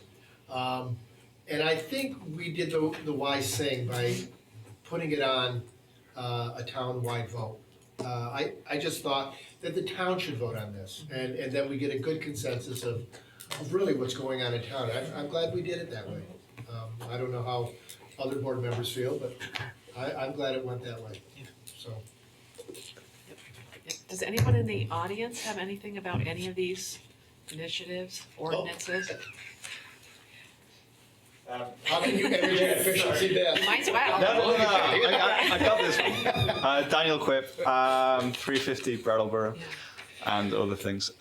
So the plastic bag ban is interesting, and it's another thing that moves us away from oil. Right, we use oil to make plastic, and it's also an environmental menace. And I had a meeting yesterday with some of our state reps, and Mike Mowicki mentioned that he has a bill in isn't it? 105, H105, that is a state attempt at a plastic bag ban. So maybe he's somebody to consult on, Yeah. state kind of aspects of things. Yeah, because there are actually two bills, but they're stuck in committee. I don't think they're going anywhere. But he does have the language. Yeah. They're two bills, and they're in the House Natural Resources and Fish and Wildlife Committee. Right. So. Yeah. So Yeah. And it's interesting to hear you talk about the public consultation. I'm sort of curious to know at what point in kind of drafting an ordinance do you get the public in? Do you get them in when you feel like you've got the ordinance, or do you get them in much sooner? So, Peter can speak to that. Yeah, so I don't know for sure whether we'll come with a draft ordinance when we come back on the plastic bag matter or not, but if we do, that's not an indication that it's a freight train rolling and you better get out of the way. It's quite the opposite. It's just so that there's an actual potential ordinance that might be adopted that people can then react to. Yeah. We may find that this is complicated enough that it's actually better to bring a report that identifies some different options on that continuum we've been talking about and have some good full discussion around that and get better direction before we even draft the ordinance. I don't know which place we'll land, but if we do come with an ordinance, please don't think that that's us viewing that as a done deal, because the most important part of that process, once we've done some research to help it be a fully informed conversation, is what's going to happen here in this room with the select board engaging with each other and hearing from the public and giving shape to what's actually going to happen. Because there's a specific process that you go through to adopt an ordinance in town. Right. So And it's even more involved than what we just do here. Yeah, and that's right. I mean, there's an official process to be followed. Yeah. But even beyond that, on these matters, we recognize the need for, maximizing the opportunity for public engagement. That's where these items came from. Right. Was And, from the community. I think it's kind of, it's telling that, this is kind of where we're at in terms of like what happens in this room. But, there's a lot of people in this town who are interested in this ordinance on, either side of things or varying degrees. And I think, being proactive to get as many of those people in rather than, we warn the meeting is warned, people can come. But if we actually go out there and bring the people into the conversation, we'll craft an ordinance that's more equitable, because it needs to be an equitable law. Well, we've been saying for a long time, this is an open meeting, and we have public participation every meeting. I can't emphasize it enough. You have to come in. Yeah. You have to come in. Yeah. If you're really committed to again, you can talk. There's 30 chairs here. There's plenty of room. We'll sit here till midnight if we had to. Because, I think that's part of the problem. But that's it. But to get people in here is just it's kind of aggravating every now and then because you want people to come in and talk. Yeah. And you don't want to get it at the 13th hour. You don't want people to complain when the ordinance is already written or this is the time to do it. I think Daniel is suggesting a little bit more of a proactive approach from the board, and I certainly am committed to something like that on an important issue like that.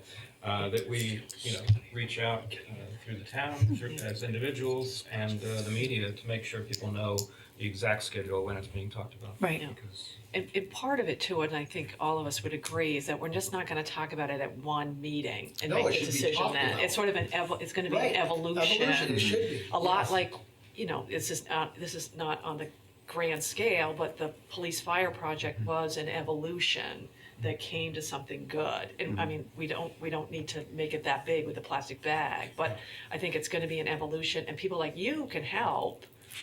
Get the word out as well. And if the town staff is out there talking to the people that are key to it, they can get their people in here. So I think we have a really good way to spread the word. Well, I think one of the difficulties is, I'm lucky in some ways in that my wife is happily at home and doesn't mind me being here at all hours, and you folks chose to be here, right?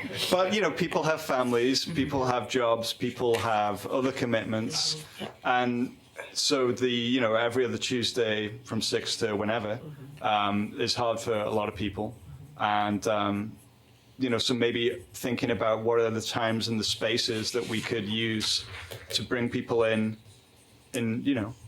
and hear from as wide a swath of the community as possible, not just me. We all agree, I think, on that one. Yes. Yeah, that's an excellent concrete suggestion about considering other times and spaces. If you have any more thoughts about that, please share them, because it's an ongoing, we've got the media and plus Brattleboro's doing it, as well, and actually typing as we speak.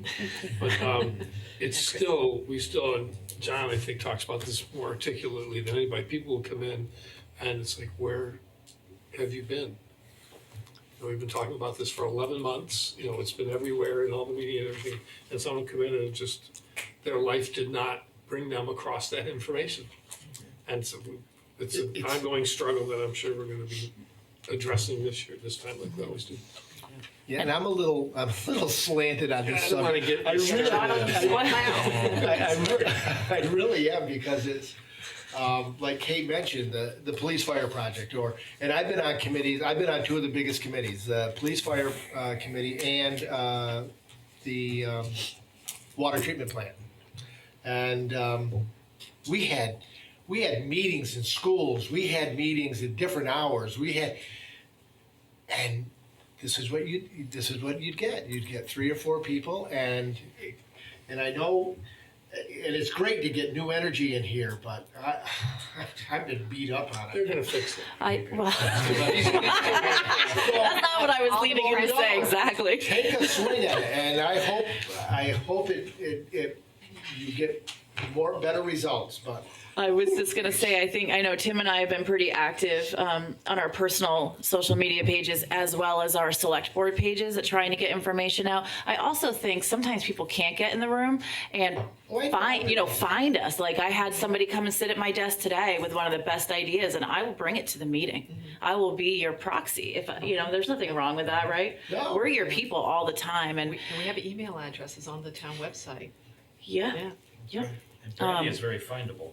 I am very funny. I have been found. That's why we're getting business cards. That's right. Because I've been found, and that's great. So I encourage that as well. Like, just because you can't make a meeting for those in TV land, please don't feel like you can't reach out to us. And please don't feel like we wouldn't bring your words to the meeting for you.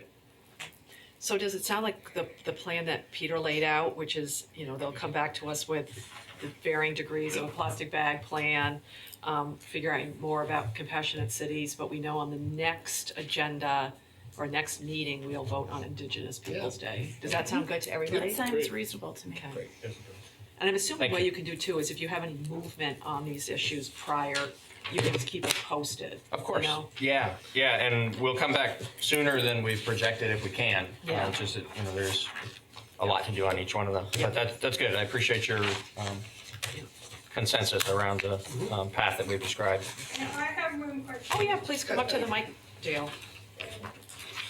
On Indigenous Day, are they gonna have something about the natives that are from around here on that day? I think that's what we're hoping. That's We're what- hoping. yeah. Okay. Yeah. We're gonna invite And who would be the ones that are gonna present it? My family's been here before Brattleboro was ever Brattleboro, or Guilford was ever Guilford. I have a lot of history, and you have a lot of written history that isn't true. So who is going to be presenting this? Well, we can put you in, I mean, this is, No, I can't be in. I can give you the information. yeah, well, what I'm saying is what we're naming the day, changing it for Columbus Day, to Right. Indigenous Peoples' Day. What happens, whether there's a group that actually does something special that day, Morph itself. is, Oh, yeah, Yeah. there are Benekis that are here will do it, but the Squahigs, that's only my family. And they're the originals from the other side of the fairgrounds, all the way down to Northfield, to over to Winchester, down to Deerfield. Yeah, we're only part of Brattleboro town. But they came, and I talked with them, and they never even knew about us, which was strange to me. Well, just keep an eye out for any kind of, I'll keep them. yes. And share stuff with us, please. Yeah. okay. Is everybody ready to move on to the next? We have the comprehensive review of town operations, which Peter has been working on, and he's gonna give us an update. Then we'll have a sort of a conversation, but not really a conversation yet on the select board goals. But you can talk about what you're gonna talk about, then I'll add something about select board goals. Sure. So, from staff's perspective, this is very much like the last item, where these are important items, they're coming along, we're doing a lot of work at our level of the organization on it, and they will need your consideration and public input and your decisions ultimately.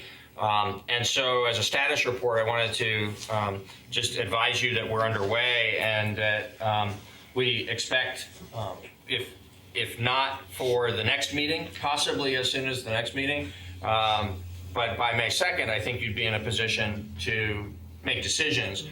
We do intend to provide an additional update, hopefully with actual materials for you to discuss at the next meeting. I think we'll be ready for that. So both on the first annual update of the CRTO and in proposing a slate of potential goals, not, it's always subject to the board adding and subtracting and modifying what we bring you.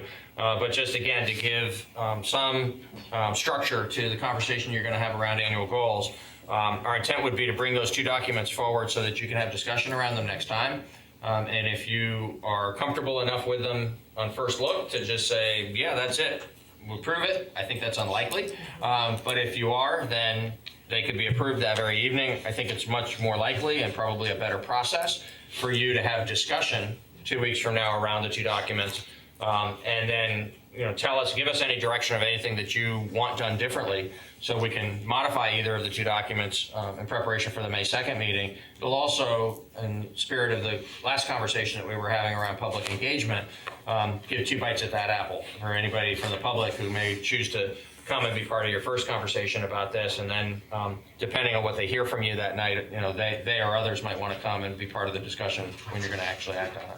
Yeah, and just for Tim and Brandy's information, and David and John can chime in, what we've done with the goals, we each sort of bring things to the table. Peter, what Peter does is say, here's some thoughts on what your goal should be.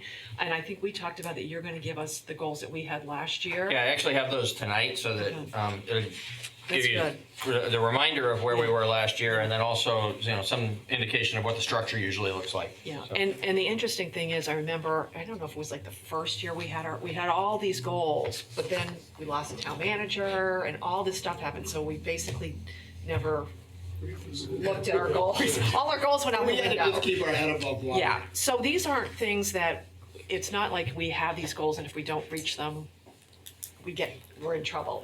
We sort of work things through as we go along. And sometimes you get new goals halfway through, so that's sort of where we are. We can talk about it as long as we want. We're not set on it, we have to get a goal set by an X date. This is up to us as a group, the 5 of us figuring this out. And we'll also bring you, when we do bring the report and the suggestions for the year ahead, you'll see the second page of this that I'm about to hand you is what we actually distributed last year at this time.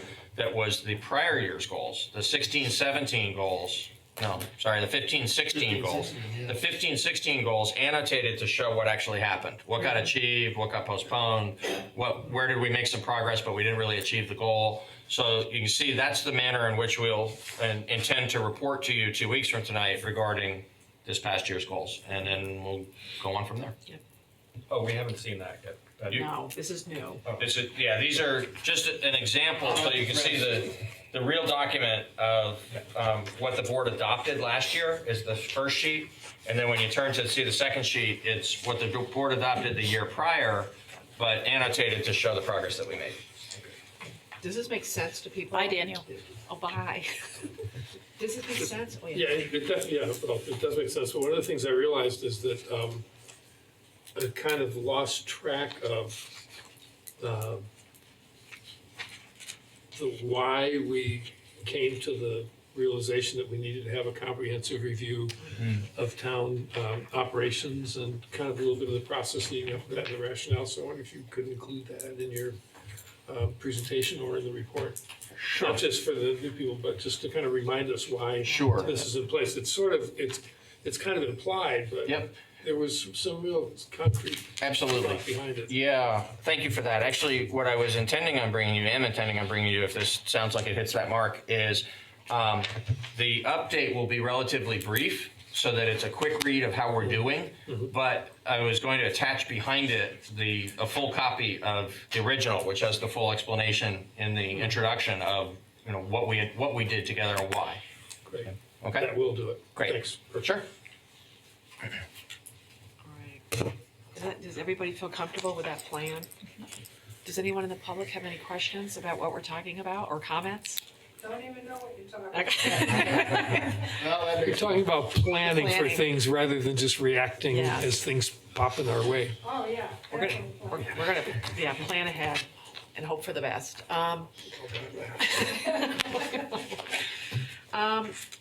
Now we have some committee appointments to make.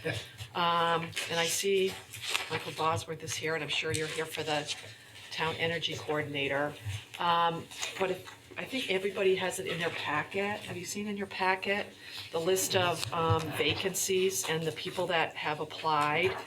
What we normally do, if there are more people applying than there are vacancies, we have interviews.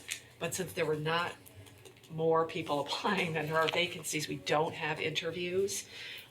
Just because these people are here doesn't mean we have to nominate them and put them on. So it's up to us what we want to do. I know we have one person here from the Arts Committee, but you're already on. So we're not, 2 of you, I didn't realize Dale was 2. So, I don't know what people, we'll set aside the energy coordinator for right now. Can we do that second so we can get through, or do we have to do it? Sure. Is that okay? And decide what we want to do with these. So we have appointments to the Arts Committee, the Conservation Committee, the Energy Committee. Those are the 3 committees. And I don't know if people want to make nominations. Sure. And there are potential motions on page 3. Oh, so we don't have to make them up? You don't have to make them up. It's just gonna make Somebody- Let's see. We've got Arts Committee, Conservation Committee, and Energy Committee. I would like to nominate on the Arts Committee, Joel, I'm not even sure how to pronounce, Camerlin? That's what I think. Joel Camerlin. Camerman, and Katie Batchelor. Okay, we have nominations for the Town Arts Committee of Katie Batchelor and Joel Camerlin. Are there any other nominations? I didn't see an L in there, but oh, yeah, it's. Camerlin, yeah. Any other nominations for the Town Arts Committee? All those in favor of putting Katie Batchelor and Joel Camerlin on the Arts Committee, please say aye. Aye. Anyone opposed? No one is abstaining. So we filled the Arts Committee. I hope that makes you folks happy. Yes. You're welcome. Would anyone like to make any nominations to the Conservation Commission? I nominate Marilyn Chiarello to the Conservation Commission. All right, we have Marilyn Chiarello has been nominated to the Conservation Commission. Are there any more nominations? All right, all those in favor of putting Marilyn Chiarello on the Conservation Commission, please say aye. Aye. Anyone opposed? No one is abstaining, so Marilyn Chiarello is on the Conservation Commission. Would anyone like to make a nomination to put someone on the Energy Committee? I'll nominate Roseanne Grimes to the You Energy got the easy Committee. We have. That's why I took You waited. Pretty sure the pronunciation. We have a nomination of Roseanne Grimes for the Energy Committee. Are there any more nominations? All those in favor of putting Roseanne Grimes on the Energy Committee, please say aye. Aye. Anyone opposed? All those, no one abstaining, so Roseanne Grimes is on the Energy Committee. All right, now we have the Energy Coordinator. And the reason I wanted to do this second, even though it was first, and Michael Bosworth is here. We have one applicant for Energy Coordinator, Tom Franks, and his information was in the notebook. We did get an email from the town manager, who got an email from Michael Bosworth that said there might be other people applying, although we haven't seen anything yet, correct? That's correct. We've not received other applications. There's no, and I just want to make sure that we all understand, is there's no need to do this tonight if we don't want to. Well, can I Right, ask, you know? was there a cutoff on the applications? Was there a cutoff date? There was, we received no applications, so we just, we announced the vacancy with other committee vacancies and didn't give a deadline. And so It's open again. it's open So it's again. opened again? It opened again. Okay. Yeah. All right, just want to make sure we were. So I think we have a decision whether we want to make this appointment tonight, whether we want to wait. If we wait, we don't know if these people are going to apply. And as you remember, there is the $10,000 now that will go towards the energy coordinator if, there's the nonprofit is set up and everything like that. So whether those two are connected in people's minds, I don't know. So I just don't know how everybody feels. Brandy. I have some feelings. I wrote them down like Dale. I had somebody come to me today from the Energy Committee, and they spoke very highly of Tom Franks. And the one thing that came up was maybe it would be great for people who wanted to apply to come to an Energy Committee meeting. And in thinking about that, I liked that idea, and I actually kind of like the idea of them going to an Energy Committee meeting and then somebody coming from the committee to make who they think is the best recommendation if we had more than one person that came. So it's almost like a vetting process through the Energy Committee. And, maybe the deadline gets extended out for a couple of weeks to the 14th, and then we vote in the beginning of May or something, just to give, if there really are, other applicants. And I also kind of like the idea of them going into an Energy Committee meeting first and having that committee be the one to make the recommendation to us, which I know is unusual, but given the nature of the relationship in this situation, it might be good. How does everybody feel? I agree. I also have a question. I thought we were told that there was no applicants, at least as of town meeting. I don't think that's However, right. That's correct. Yeah. But the application is September 30, 2016. So I'm I can wondering. speak to that. That's all right. Good catch, oh yeah. Mr. Franks submitted that application originally last fall when the position was first posted, and then withdrew the application subsequently. And so at the time when the deadline came and we reported back to the board about what we had received, we didn't have any active applications at that time. And so the matter got postponed. And as Jan described, when we renoticed that this is a vacancy, we renoticed it with the committee vacancies. And so those, we don't establish a deadline. It's a rolling application period. And when there are applicants for the positions, we bring them to you to consider. So that's why this time it didn't have a deadline attached to it. Back in the fall, when it did have a deadline attached to it, he first submitted with that September date on it and then chose to withdraw at that time. And then he sent this in after town meeting day. Yes, I'm sorry. And then he has since decided, that's the important closure of that. He's since decided to resubmit just within the past week. Michael, do you have any recommendations for us on That's what I'd like to hear. They're all thinking. Chair of the Energy Committee. I think those people out there who are potentially interested beyond Mr. Franks, I don't know if they knew what process there was to send in their letter of interest. One of them, a person talked to me, and I said, I'm not sure yet what the select board is going to do. The vote was a recommendation.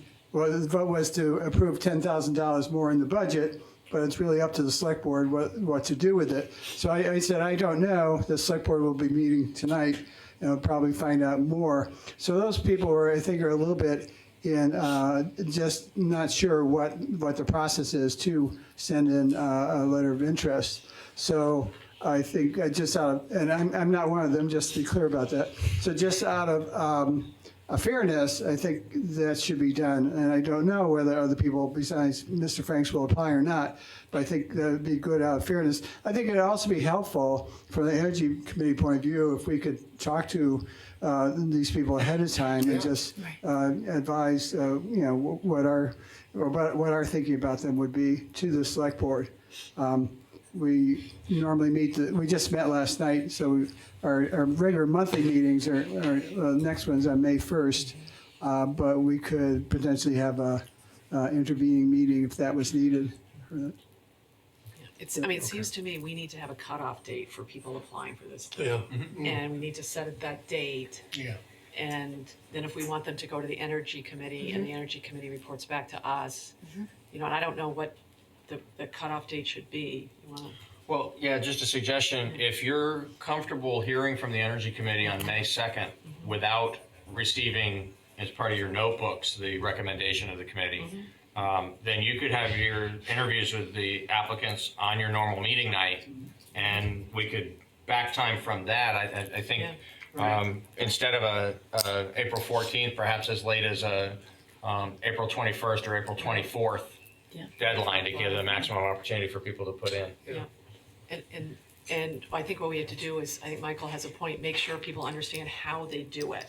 Because right now you go through the town website and you get on the board and committee application. And that's what we want people to do. That's right. So we can make that And that really clear. Those get submitted to Jan, and then there's an orderly, we're able to manage the applicants to make sure that everybody gets their fair consideration. Yeah. And we get the applications in the binder, so you get to read through them all. And we would provide them to you, if we go forward with this in the manner that's being discussed, we would provide that full set of applications to the Energy Committee several days in advance of your May 1st meeting, so that you all could have reviewed those prior to your interviews. Yeah, I think the other detail to maybe consider, the select board would make the appointment for 1 year, correct? Yes. According to town charter, and when would that year start? So it's actually, technically, because of how the position was originally created, the appointment is through June 30th. July 1st with the new fiscal year, the position becomes available again. But we just had a conversation about that in the office today. gonna stick my neck out here and say I'm pretty certain that with the history of how we've gotten to where we are and with the fact that this decision would be being made in May, that the person who gets selected in May is going to also be appointed to continue on after July 1st. Yes. All right. Did you have something, Tim? Well, I not to be all open up a can of wormsy on you, but the $10,000 question is also something that should be answered simultaneously, or? Well, the thing with the $10,000, and you correct me if I'm wrong, and Michael made the motion, is that is contingent upon finding a successor organization to Brattleboro Climate Protection, plus Opening up a. being affiliated with a 501c3 energy kind of group. Correct. I mean, it's not necessarily finding a success, or maybe creating a successor Right. organization, That's what I'm- and finding a fiscal agent organization to work with it. And that money becomes available July 1st. It's part of the budget for the new fiscal year. So whoever would be, appointed by you or selected by you to begin in May, would have time between then and July to make whatever those arrangements are going to be, so that there could be a proper fiscal agent to receive the $10,000. But the money, and I don't know if this is your next question, is the money itself doesn't become available to the energy coordinator to use until till there is the successor organization That's and the correct. 501c. I don't know if that was your next question. No, my next question, that's a good one, Yeah. but my next question was, wasn't that advisory? Yes. Right. Yes. Well, it has to be. So we have to make an official action, yes. That's correct. Because Yes. otherwise, I mean, I assume that the $10,000 does have an effect on the applicants to some degree in their Yes. decision So making. it To be could. fair to the applicants, shouldn't they know whether our mood is to? To do that, so maybe, Do that. yes. Well, I think it was after an hour and a half discussion. Oh, I'm sure the mood was. But we still have to designate it, because right now there's right. $10,000 Just added for- to our budget that is Right. nowhere. Right. Man, I think you've made a really good point, because, forgive me, but I was assuming, based on how Right. the conversation went, based on the unanimous vote at town meeting, I was assuming that you would in fact appropriate the $10,000 for this purpose, and that the remaining question before the board is whether you're satisfied with the creation of the fiscal agent Sure. organization to receive those funds. You're quite right, actually, that there's a threshold decision on the front end of whether, in fact, you intend to invest $10,000 in this purpose or not. It's more of a point of order. Well, Right.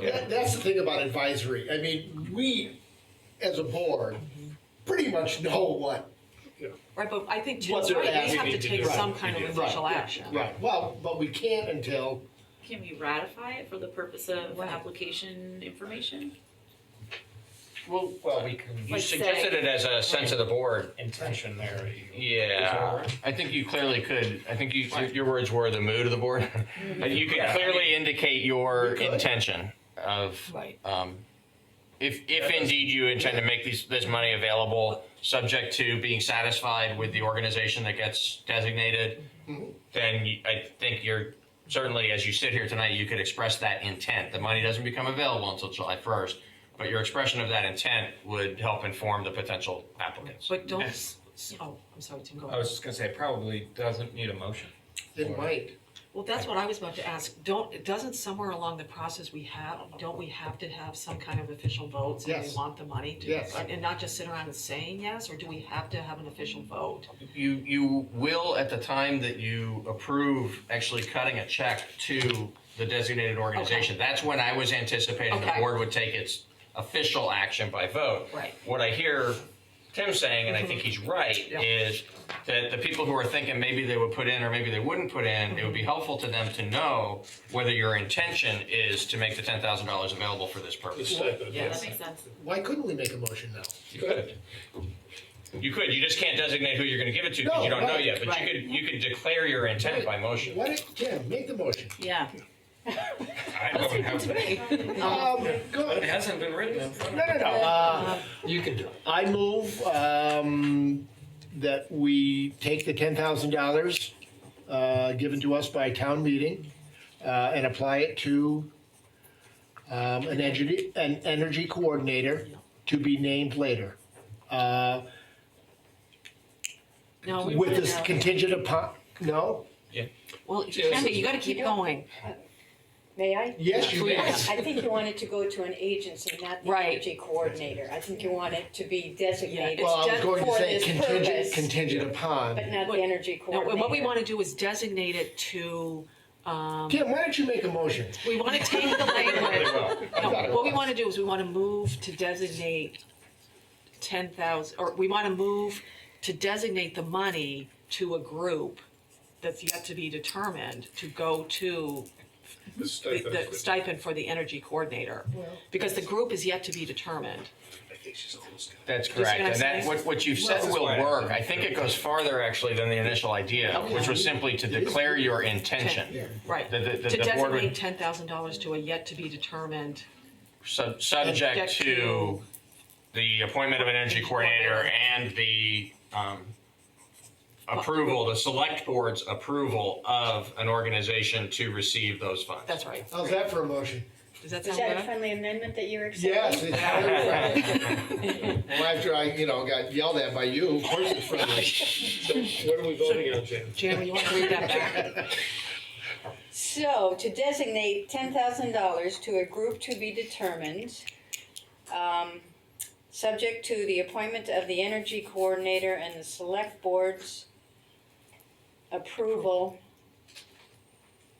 That's right. Of the, it's repetitive of the introduction there, but of the organization to receive the funds. Okay. Yeah. It's really, it's gonna be two separate pieces. You're gonna be appointing an energy coordinator before you're gonna know who you can give the money to. But the point of this, again, is so that the folks who might apply will know that you intend to make the money available. Right.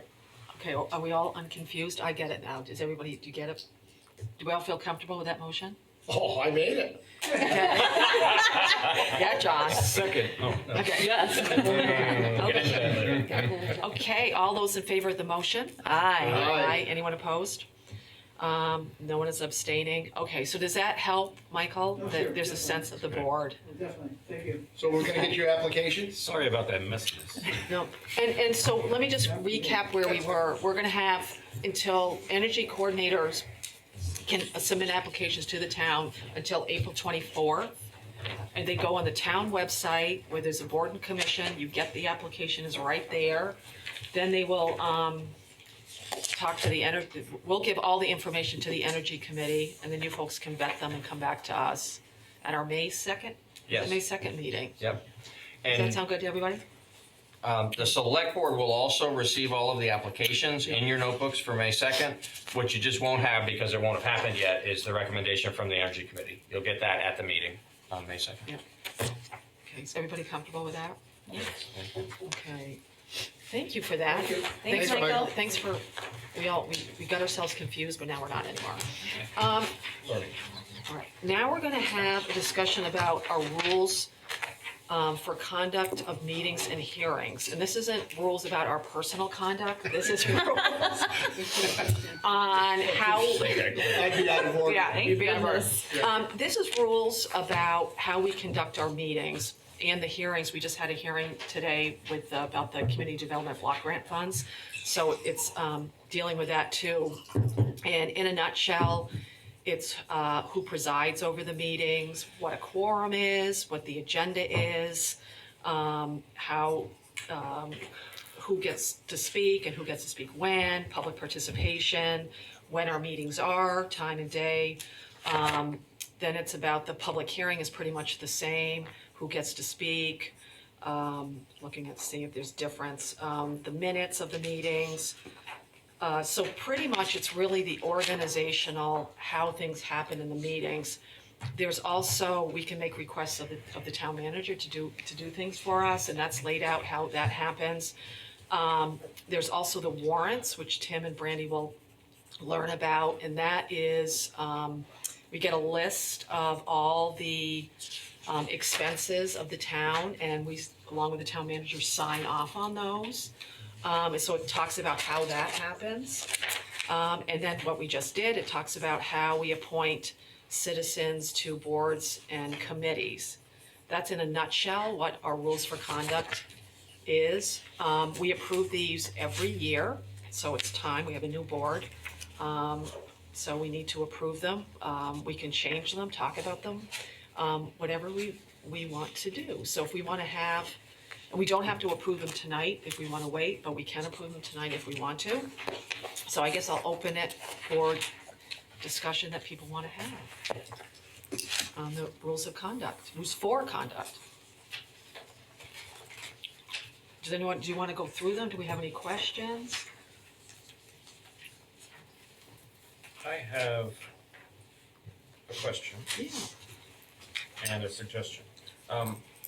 Under Rule 9, it states, "Any rules of procedure not set forth herein shall be provided in Robert's Rules of Order."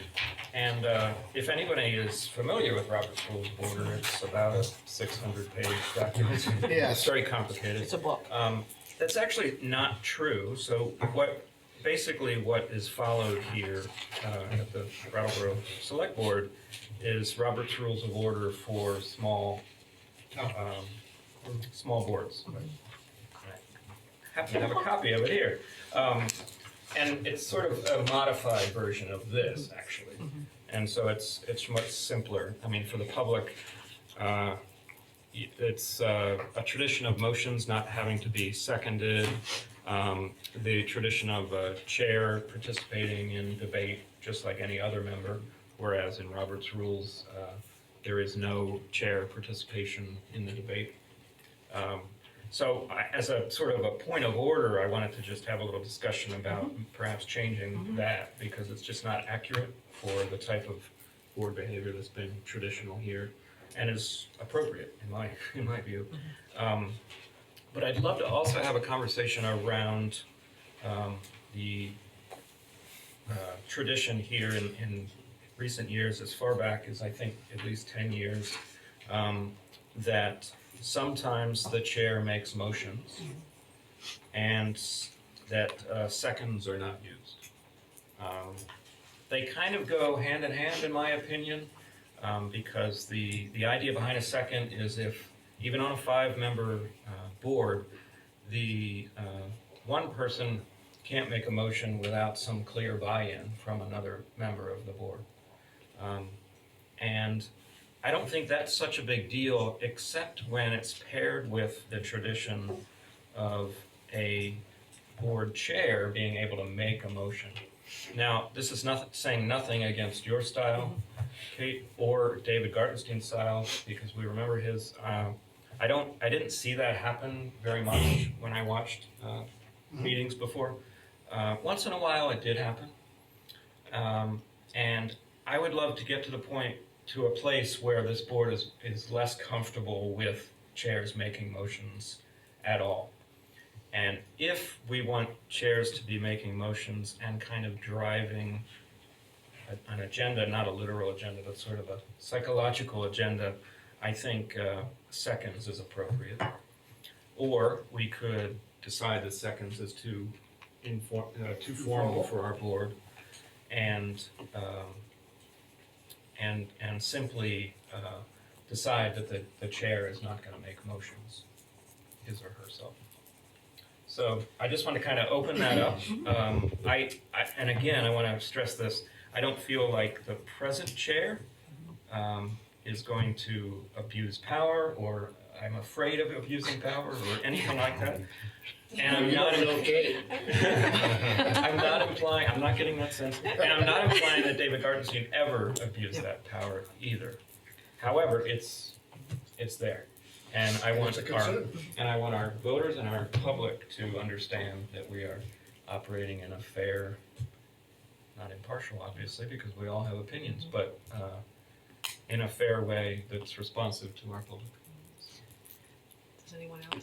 Yeah, I agree with Tim, and I actually wanted it to be the chair not making motions and doing seconds. But I actually do think that there's a nice compromise in there of having our chair ask for motions, which has been the way it's gone tonight, and then, foregoing the seconds. I would be comfortable with that kind of a compromise. So let me, so what are you asking for in particular? I know. I think what I'm saying is, I'm very formal, and I actually would support the chair. You know, in my formality, my first preference would be that chairs both. don't make motions to have both. However, I also have felt comfortable with the way that the meeting has moved this evening, and so if it was more that chairs did not make motions, but we kind of forego seconds, I would be comfortable with that. I've been on the board for 6 or 7 years now, and very rarely, I can't remember in the past, a chair making a, I'm sure it's happened, on occasion, but very rarely. So, I mean, I have no objection to that. I mean, I think a second is, we all have a single vote. I don't know how a second really influences anything, on a decision-making end of it. So, I don't know.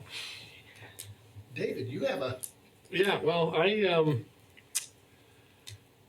I think the thing I like most about the way we've been doing it is that, well, two things actually, is that it is sure if somebody has something that they feel strongly about, they can get everybody to talk about it, and if they want somebody to make a vote taken and a clear decision made, they can have that done without a second. And with a small board, and we all represent different, there are overlaps, but we all represent very different parts of the community. And that enables those views, sometimes obscure, sometimes minority, but it enables those views to come to the table. And I think just being on the table and being talked about, and then being decided or not, or laid on the table, laid aside, I think that's important. So I've been thinking, you mentioned this before, we talked well before the election, and I was thinking a lot about the second, and I think it can get in the way of that, and I would rather have it easier to bring up our different perspectives and our different points of view.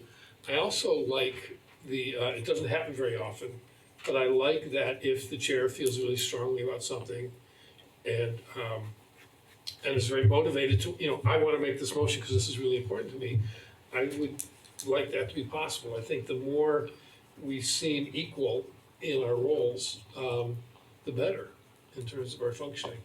And so I'm not sure why, whoever was in that chair, why I would want them to not make a motion.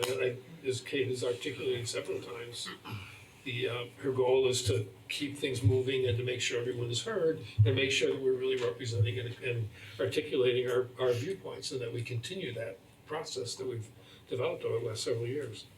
And I think that the chair being able to make motions contributes to that. So, Yeah. Yeah. And I'm just wondering, and I'm just asking this because, we haven't talked that much, but I'm wondering what is the reasoning? I mean, a good solid reason why a chair shouldn't be able to make and I'm just wondering why they wrote it up in Robert's Rules of Orders or whatever. I'm wondering do they think that a chair can dictate a certain motion and be more emphatic about it? Or, I don't know, all of us can make a motion and be as dramatic as we want to be about it. Or rude. Yeah. So I'm just wondering why the chair is excused or trying to be excused from that. I'm just, from making why a is it in motion. there? Yeah, why is it in there? I just don't get it. Well, just to be clear, there's nothing in the Robert's Rules of Order for small boards that says the chair does not make motions. Right. My personal experience, I have had personal experience with a chair of a board driving a meeting beyond, and the meeting becoming less than what I would call truly democratic. And again, I have no suspicions that this would happen here. I just have, I'm sensitive to people in our community that have expressed some concerns. Thank you. Yeah. That's the good word. Yeah. About responsiveness And I just saw this as a tradition that should be examined. And I think to answer your question more concretely, the chair and the vice chair, as you know, set the agenda. Yep. And there are safeguards in place so that they can't, Right. you know, Right. sort of control it on that Exactly, level. But in theory, you certainly could, with that power and the power of being able to make your own motion without needing a second, someone who had some mischievous or Machiavellian desires to control the direction of the board could do so under our current traditions. Well, they could do so only in the fact that they can make a motion, and then that's it. Sure. So Sure, but on a- make a motion if you want to, but I'm just gonna sit there and go, no, so, I mean, you do. You gotta have 3 votes. You gotta have 3 votes to make a debate, so if it's some obscure motion, something that is, just because the chair is personally and got a vendetta against them, there's 4 other minds here. And a town manager, an assistant town manager, and Jan, who would probably, have some, I think there's a lot of good checks and balances, and I totally agree with what David said, is that, and it's not against, it really is nothing against, your suggestion on this, but it does move along nicely. It does, it does give everybody, and I like how David put it, that it puts all of us kind of on an equal basis. The chair does have a little bit more authority, but that's just to keep the process moving along and making sure we don't get we don't ramble like I tend to do. But it does put us all kind of on an equal level. That's why I like it, and I like how it's worked. And I've never seen it happen in the 7 years that I've been on that somebody. I kind of get the feeling I know where you're coming from on a chair being aggressive. It could happen. And it has happened. And Yes. we're not here for your comfort and Right. your Right. desire to have a Exactly. fun time. Right. I'm joking. No. I agree. But I agree. we're It's here good to point that out. We're here to serve. We're here to serve our public. Yes. Yep. I'm interested in both making these rules of conduct more accurate, and going back to what I said about it should be referring to the Robert's Rules of Order for small boards, and perhaps if I'm reading the body right now, perhaps something like the chair is discouraged from making motions, which, by the way, has been the policy of David Gartenstein. He's even said at several meetings that I've attended, Yes. I don't like to make motions, No, he but doesn't. I will Right. throw this out to Right. move the meeting along. Right. That's not what I'm talking about. That I think is perfectly appropriate. And I kind of feeling that maybe that's okay with our chair. I'm not sure if you want to chime in. Yeah, I was waiting for everybody else. Does anyone else want to say something? Thank you. I'm actually, David said it very well. And I think I've said this to all of you folks. I see us as 5 separate people. We all have 1 vote, so I never see myself as, standing above everybody, because it's just not true. And I do think, whether I'm chair or not, I think it's important that the chair be able to make motions, because each of us does have an opinion about something, and the chair's opinion is, doesn't carry more weight than anybody else. So I think saying to the chair, you're a member of the board, you get 1 vote, but you can't make a motion. I don't, if somebody comes up to me and says, Kate, I really think that the select board should do X, Y, and Z, and I say, well, go talk to somebody else because I can't make that motion. I don't think that's right,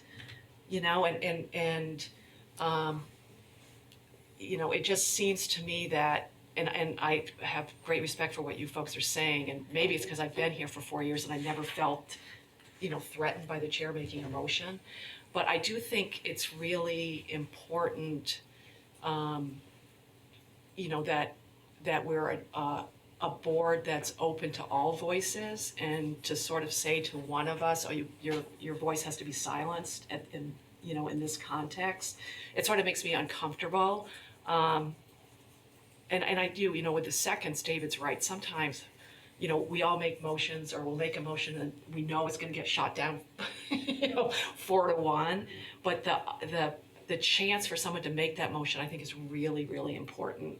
And for it to die because it doesn't get a second also doesn't seem right to me. Because I really think a lot of what we do here is the free give and take of ideas, and everybody feels comfortable, whether, you're about to say something that everyone's gonna think is ridiculous, you get to say it. And I think that that's what's important. And I've been on the 4-1 votes before.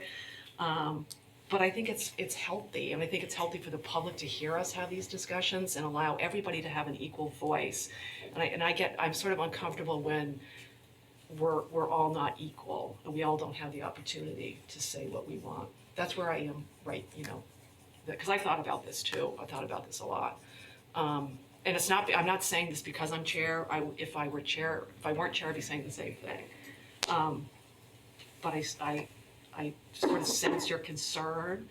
So I don't know if I don't want to push a decision tonight. We can all step back and think about it for, a couple of weeks or whatever. I guess for the first thing is just checking with Bob Fisher to make sure if we say provided in Robert's Rules of Order for small boards. I mean, that was an easy thing we can take care of, because I think we all feel comfortable with that part. Don't you think that's we just check with Bob and we can put that in. But, I don't know how people feel about waiting and taking a vote on whether we need seconds or the chair can make a motion. If we want to do that tonight or if we want to wait, I want to be sensitive to Randy and Tim, and what you folks are thinking. How do you want to proceed? I'm really sorry. Brandon needs to speak. I'm not crying. I thought you were crying. My God, that's a way to get a vote. I know, I'm just crying. I can't get rid of this tickle. More water. Yeah, water. Yeah, just a little more. This is gonna be a fun year. You got I've breathing. been trying to swallow it down. So I want to be sensitive to you folks, and how you want to handle it. I think, do you? Well, I'm certainly okay with not deciding tonight. I am too, and I appreciate the discussion. Because you That's folks what I may, would say. sit We'll with sit it. with it. We'll Yeah. sit with it. And I think what we can do for the next meeting, we can definitely get something from Bob, just to make sure number 9, we can add that. That's no problem. Does that, Yeah, so for now, we could prepare it so that change is made. Yes. And anything else that you might discuss before you're done Yeah. with this matter tonight, and then leave the question of motions and seconds for your final action 2 weeks from tonight. Right. Yeah. And if can we change this at any step of the, or is it, all right? Oh, yeah. Yeah, it's Right. your It's a living document, self-adopted. right? Yeah. So if there's something Goals. else that nobody has thought of, 2 months from now, Sure, we you can could come revisit. back. Okay. Does that sound okay to you, Tim? sure Does that does. sound okay? Does that sound okay to you, It does. Kathy? Is there anything else? Can I put it outside where it is? Oh, sure, come up to the mic. Just I'm sorry, I from meant to. the public's point of view, standing here, coming up, we're not gonna really address all of you. We look to the chairperson because she controls. But everything else, we look at each other in this room as equals. So why not that chair be equal to all of you guys? And that's how I think the public perceives that we are more of a democracy here. And that's our town. That's what makes our town so unique, because we all believe in that equality thing. So if we leave the chair out as being able to put in motions or second them, I mean, sometimes we can get lost when they don't second things here. But we like to hear that second. We like things that go in order, but we also like equality. And that goes for the chair. Thanks, Dan. Are we still talking about The rules of conduct. Rules of Sport conduct? conduct, yeah. Do you have any more? Yes, I do. issues? I've had something that has bothered me for a long time about how we, and you being the chair, you have the right to, but during public participation, I never like the fact that we can't respond. We can. Well, it's just, well, not always a good idea. Well, I know, but well, but to me it is a good idea. I mean, and nothing, sorry, David, if you're watching, but it was really discouraged. Yeah. It was really discouraged not to have banter back and forth during public participation. Like we have been doing tonight. Well, we didn't really, because there was only one public participation, and we never got to answer to that. No banter, just debate. Well, we didn't even debate it. You just talked about it, and then we moved on. And that's the way it's always been, and I've always thought that that's not a good practice. They're coming here to get advice, they're coming here to get hopefully some feedback, not just to talk about whatever problem they have. And we've always just gone, okay, thank you, and then next. And it's, to me, I never liked that. And then we come back the next time. Come back. Yeah. So that's one of the things, and I don't know if it's written anywhere. No. I'm not sure it's It really isn't. I went through this like 2 or 3 times and I never found anything. No, but- number 5 says that the chair can ask for the audience, but it doesn't prohibit us to have any kind of conversation. No, but, we but can- you as the chair Right. can dictate how the meeting is run. Right. So I'm just asking as a friendly amendment. We don't have to make an We're not amendment. going to, you know, Yep. can we be a little bit more We can. civil on that level? Yes, we can. That's If it. you would like to. Think about it. Yep. Yep. I would say that I probably would have been doing that anyways and been breaking the rules the whole time. So I better say yes. It's not a rule. It's not a rule. It's just that since I've been on, Yeah. again, for whatever many years, it's really always been discouraged. Kate, did you feel that? I mean, I did. I felt like the people could talk and then, oh, I'm sorry. Yep. Oh, come up to the mic, because we can't hear you at home. I think when a member of the public does come with a concern, that it be acknowledged from the chair, that if you are seeking advice, there should be a little feedback, perhaps a discussion there on what the options are that the person can have, Right. a direction to resources, which isn't going to interfere with any process. And if there was a conversation created there, have the liberty to take on a motion or at least confirm that the concern was heard. And I think that would encourage public Thank you. participation to come back here. Yes. Because when you just say thank you, it's like dead space. It's like, why bother? Why bother? Yeah, Well, and that's all. We are not, just for clarification, we're not permitted to make a motion on an unwarned agenda item. Right. Oh, that's right. I'm Well, we sorry. can bring it I'm up sorry. at another one. But yeah. And we can make acknowledgments. That's open meeting law, and that's Material okay. for another agenda. item. Oh, certainly, but I mean, I hear what you're saying about, saying I hear you, but it's sometimes something that we shouldn't That's right. comment upon beyond what you're suggesting, giving some resources perhaps, Yes. or turning to our town manager and saying, what's your advice, or that kind of thing. Yeah. So I hope you didn't feel not heard, I was because just told by a lawyer to walk through this process if I have to come to these Yeah. meetings every time Yeah. for the next 6 months to get this cleared up in this town. Yeah, and I think Tim made a really good point. I mean, there are times that we can actually be helpful when there's someone from the public, and there are times that, We'll get in we, deeper.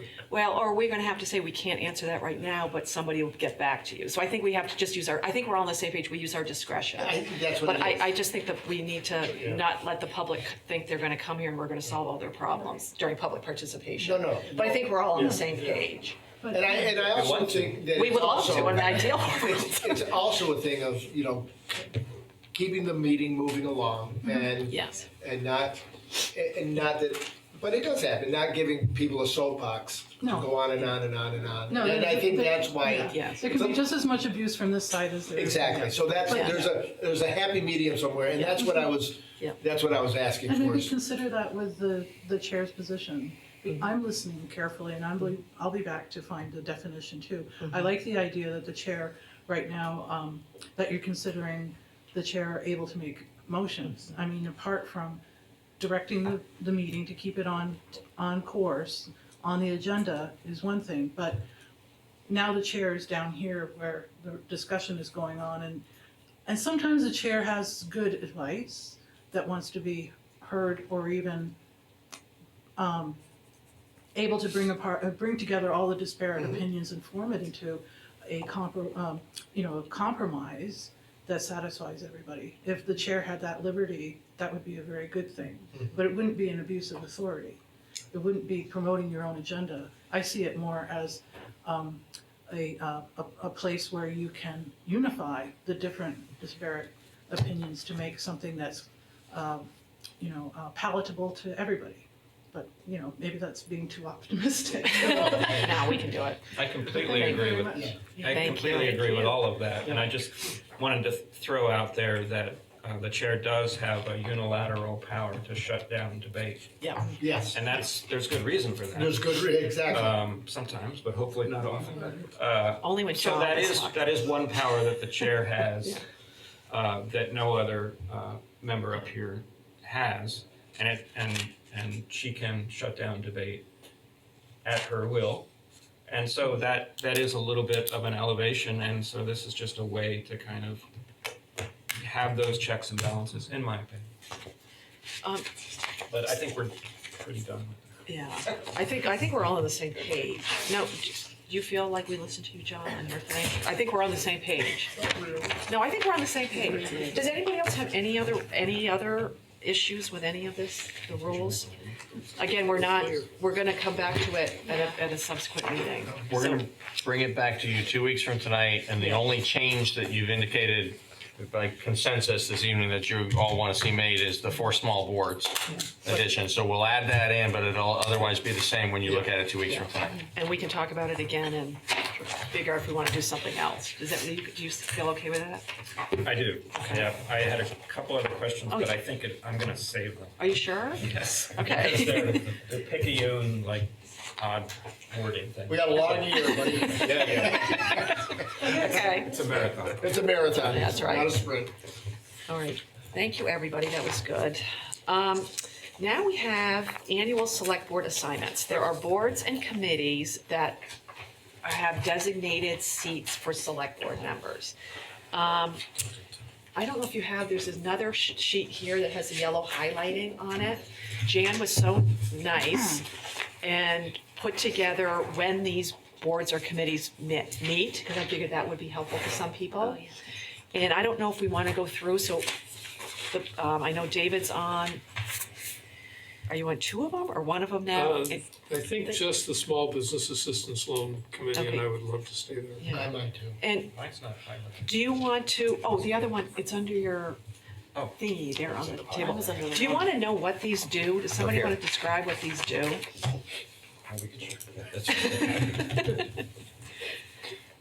Sure, I'll do that. Yeah. The review board. for sure. Capital Grant Review Board meets extremely rarely. Its purpose is to consider, in a circumstance where the town is considering applying for a grant for a capital project, where there may be continuing maintenance costs or other expenses attached to the use of that, whether it's a facility or a piece of equipment. The purpose of the Capital Grant Review Board is to consider whether or not those ongoing expenses are worth carrying as a burden for the benefit of whatever is going to be provided by the grant. And I think on that, I've never met. No, I don't know the last time that committee I've met, been on it. primarily because for a very long time now, the town's been in a position where we're doing maintenance and replacement rather than something brand new. So an example of where perhaps the Capital Grant Review Board would have met would have been around the decision to purchase the Reformer building and relocate the police station, but we weren't using a grant for that, and so it wasn't applicable. But that's the kind of circumstance in which that committee would meet. It's been years So since if it we met. get that grant for the $1 million fire truck, would that be a close to the meeting? No, because that's a replacement. No, yeah. Again, we have a ladder truck. We need to replace it. We need to have a ladder truck in the fleet, and so it wouldn't have been subject to this review. And that's why that committee hasn't met in so long, is because most of the larger grants that we go for that, in the first generation of that idea would have required a meeting of that committee, now are simply replacement of existing. Do you want to go through each of them and then people can decide what they Okay, want? sure. Yeah, that's a good point. Sorry. So the Rental Housing Improvement Program Loan Committee and the Small Business Assistance Program Loan Committee are very similar, both in composition and in purpose, but they're two separate programs from which the town lends money to projects in the community using revolving loan funds that originated as CDBG, the same pot of money that the Wyndham Windsor grant from earlier tonight will be will be applying to receive. When the money has come into the town for projects in the past and then been repaid, the repayment goes into the loan fund, and then the town is in a position to reuse those funds again and again by loaning them to businesses and, in the case of the Rental Housing Improvement Program, property owners for the improvement of those properties. The Traffic Safety Committee is just that. It's a committee of staff and people from the community and one select board member who meet once a month to go over issues of traffic safety in the community. Sometimes those relate to vehicular safety, but almost exclusively these days, and for the last several years, the focus has been on pedestrian and bicycle safety and the relationship of bike ped facilities to vehicular use of the roads. And the Wyndham Solid Waste Management District, there's a seat on that district board of supervisors for the town of Brattleboro that traditionally, not always, but usually has been a select board member. It can be someone else that you designate to represent the board in the community. And there's a seat, a representative and an alternate, so that on nights when the representative is not able to attend those board meetings, that the alternate is able to vote. The town actually, because of the weighted voting system at the solid waste district, the town actually gets 6 votes each time there's a matter dealt with there, because of our population being so far greater than all the surrounding communities. The town has 6 votes on that board. And the Police Fire Facility Building Committee, John has served as the select board liaison to that committee. That's a committee that is providing oversight to the construction projects, had a lot of involvement in the design and the decision-making process about what we would accomplish, has not met as often during the construction period because the process has been, thank goodness, going along pretty smoothly. One additional thing, I think the Waste Management District Board, I think after this year, I think is going to be a very interesting position for somebody that's interested in energy developments. There's an anaerobic digester proposal that may wind up jumping, or else it'll be a slower implementation. There's the solar array and the composting that's going to be going on up there. So good point. Somebody with those interests, that might be a good place after we get through this year, if we get through this year. All right, we'll just go right through. Is anyone interested in being on the Capital Grant Review Board? I'll do it. Brandy, do you want to do it? No, you were going like this? I kind of do, but it's mostly just out of fear. No. Do it. We'll do it. I'll do it. Out of fear of what? Out of fear, because, I'm looking at these other, I actually would love to be on the traffic safety or the, do you want? the Wyndham solid waste, but I'm already carving out time away from the kids, the babies, and I'm a little concerned. And you can. I don't want to have to owe my husband a bunch of single parent nights. So I'm like, are you listening? So you want to do Capital Grant Review? Okay. Do you want to do that? I mean, again, I've been on it for years. I've never had a meeting. I was I'll on it do for it. years, I never got. Yeah, I'll do it too. Maybe next year I'll do one of the Um, traffic safety or Wyndham Solid. Would anyone like to be on the rental housing improvement program loan committee? I think I have an interest in that. Tim? What was the deal and how often that meets?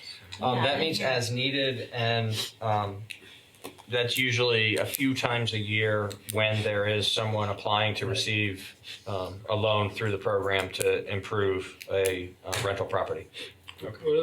One of the things about, well, I don't know anything about that one, but the Small Business Assistance Program Committee was very similar in terms of very few applications, very little activity, very little meeting. And gradually, I think partly because Kim was more interested, and we just started talking more about it and encouraging people to come in. And somebody came in and said, "We should tell all your friends." And now we've put out a lot of loans this year, and a lot of really good projects. And we'll hear another one at the next meeting, which is really exciting as well. So I think a little bit of energy in there and reminding people, given our need for rental housing.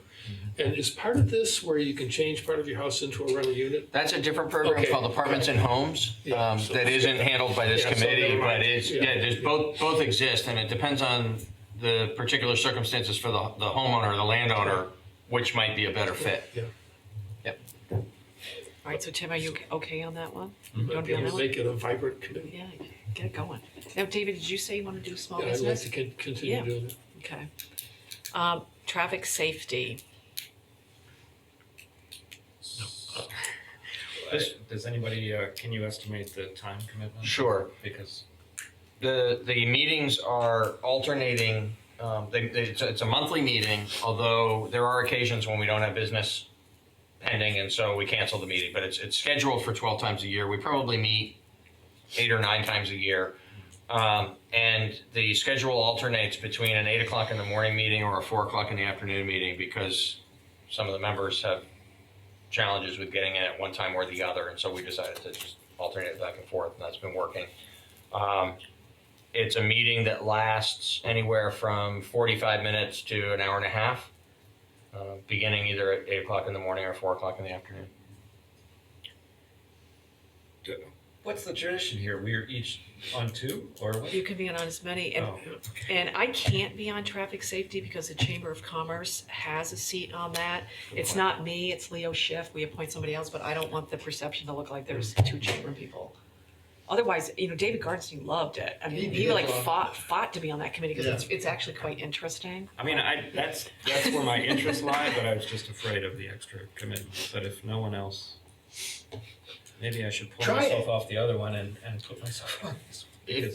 Because it's a regular thing that I'm going to have to work in. Right. If it helps, I think that you would have a very small time commitment to the rental housing loan committee. That is unlikely to meet more than Twice. 2 or 3 times over the course of the year. Right. Okay. Do we? That does help. Yeah. I mean, is this something that if you were on it and then you find, oh no, this is not a time commitment I can make, we can make a switch. So it's not like anybody gets on these and you feel like I'm. Does that make it more comfortable to do it that way? And you won't. Sure, it does. And I think we're all open to if somebody comes that I just can't do this anymore. Right. Yeah. I don't want to force you to do it. Does that sound okay, Tim? I don't want to force you. It does, although I might be missing. No, okay. I don't want to put Seems pressure safe. on you. I think we should give them a Yeah. push. But if it comes out that it's just, oh gosh, you happen to be gone, just Right. we can all I mean, we can. it's the most interesting to me, Yeah. so I'm gonna. It really is. It's a Yeah. great committee. Jealous. Yeah, I remember when David was upset when Donna wanted to be on it. Donna said, I want to do it, and David went, what? It's a really good committee. He did defer to her. He did. Okay, now we have the Wyndham Solid Waste, and we've got a representative and an alternate. Now, John, you're on it now. Do you want to still do it, or do you want to give it up? Anyone else interested? I'll be an alternate. Don't ask it that way. I would be an alternate. I would love to just say I would do it as a representative, but I could at least. Do you want to be the full one? I and have still Brandy? enjoy it. I mean, Okay. So why don't You can pop out there anyway. You can John, Anybody can go to any of these. These are all warned meetings. So why don't you be the representative and Brandy be the alternate? Do you want to Does do that that? sound Sure. good? And that way you can go when you can, and then you can see. Just find out ahead of time which nights they're having pizza. Oh. You have my email. We have pizzas coming in. No more pizza. No more pizza, the budget's been cut. Yeah. And then you can get a feel for it too. And now, police fire facility.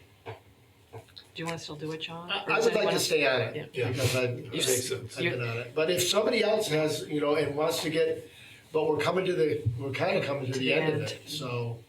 Well, that's the interesting part, because if there's those little bits of money that are left over. David, do you want, if No, somebody thanks. wants to do it, No. I mean, we don't meet that often, so, but we are gonna get down to the end of it, and that's where we'll probably have a few more meetings, but. Okay, we'll let you do it, John. Writing your name on. Yep, John's got it. All right, Makes it official. John makes, yep. Okay, I think we did it. And again, if somebody finds that you get into this and, oh gosh, it's more of a commitment than I thought, please just tell us. Because we want to make it so that people feel comfortable It and should be enjoyable and Yeah. not a burden. not a burden. We don't want it to be a burden. Okay, great, thanks. Now the burden. This is assigning the schedule for reviewing, or is assigning the schedule for reviewing and signing the warrants. And for anybody out there in the public, the warrants are, again, I said this before, the expenses that the town makes. And the select board, it's all listed, and we come in. There's a copy in your notebook. Oh, yeah, there's a copy in our notebook, but,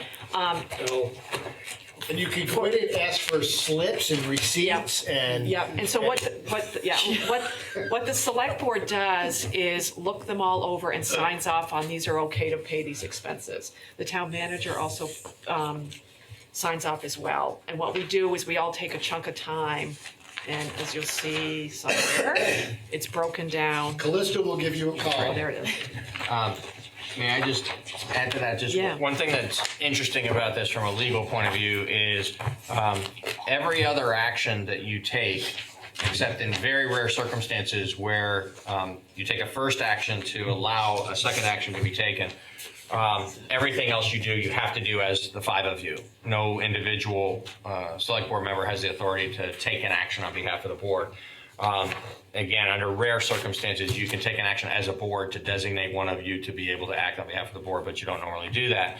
Here, explicitly, it's allowed under state law, and the town has always used that convenience, that you're able to divvy up among yourselves the responsibility to do this warrant review, so that over the course of the year, you each take a turn.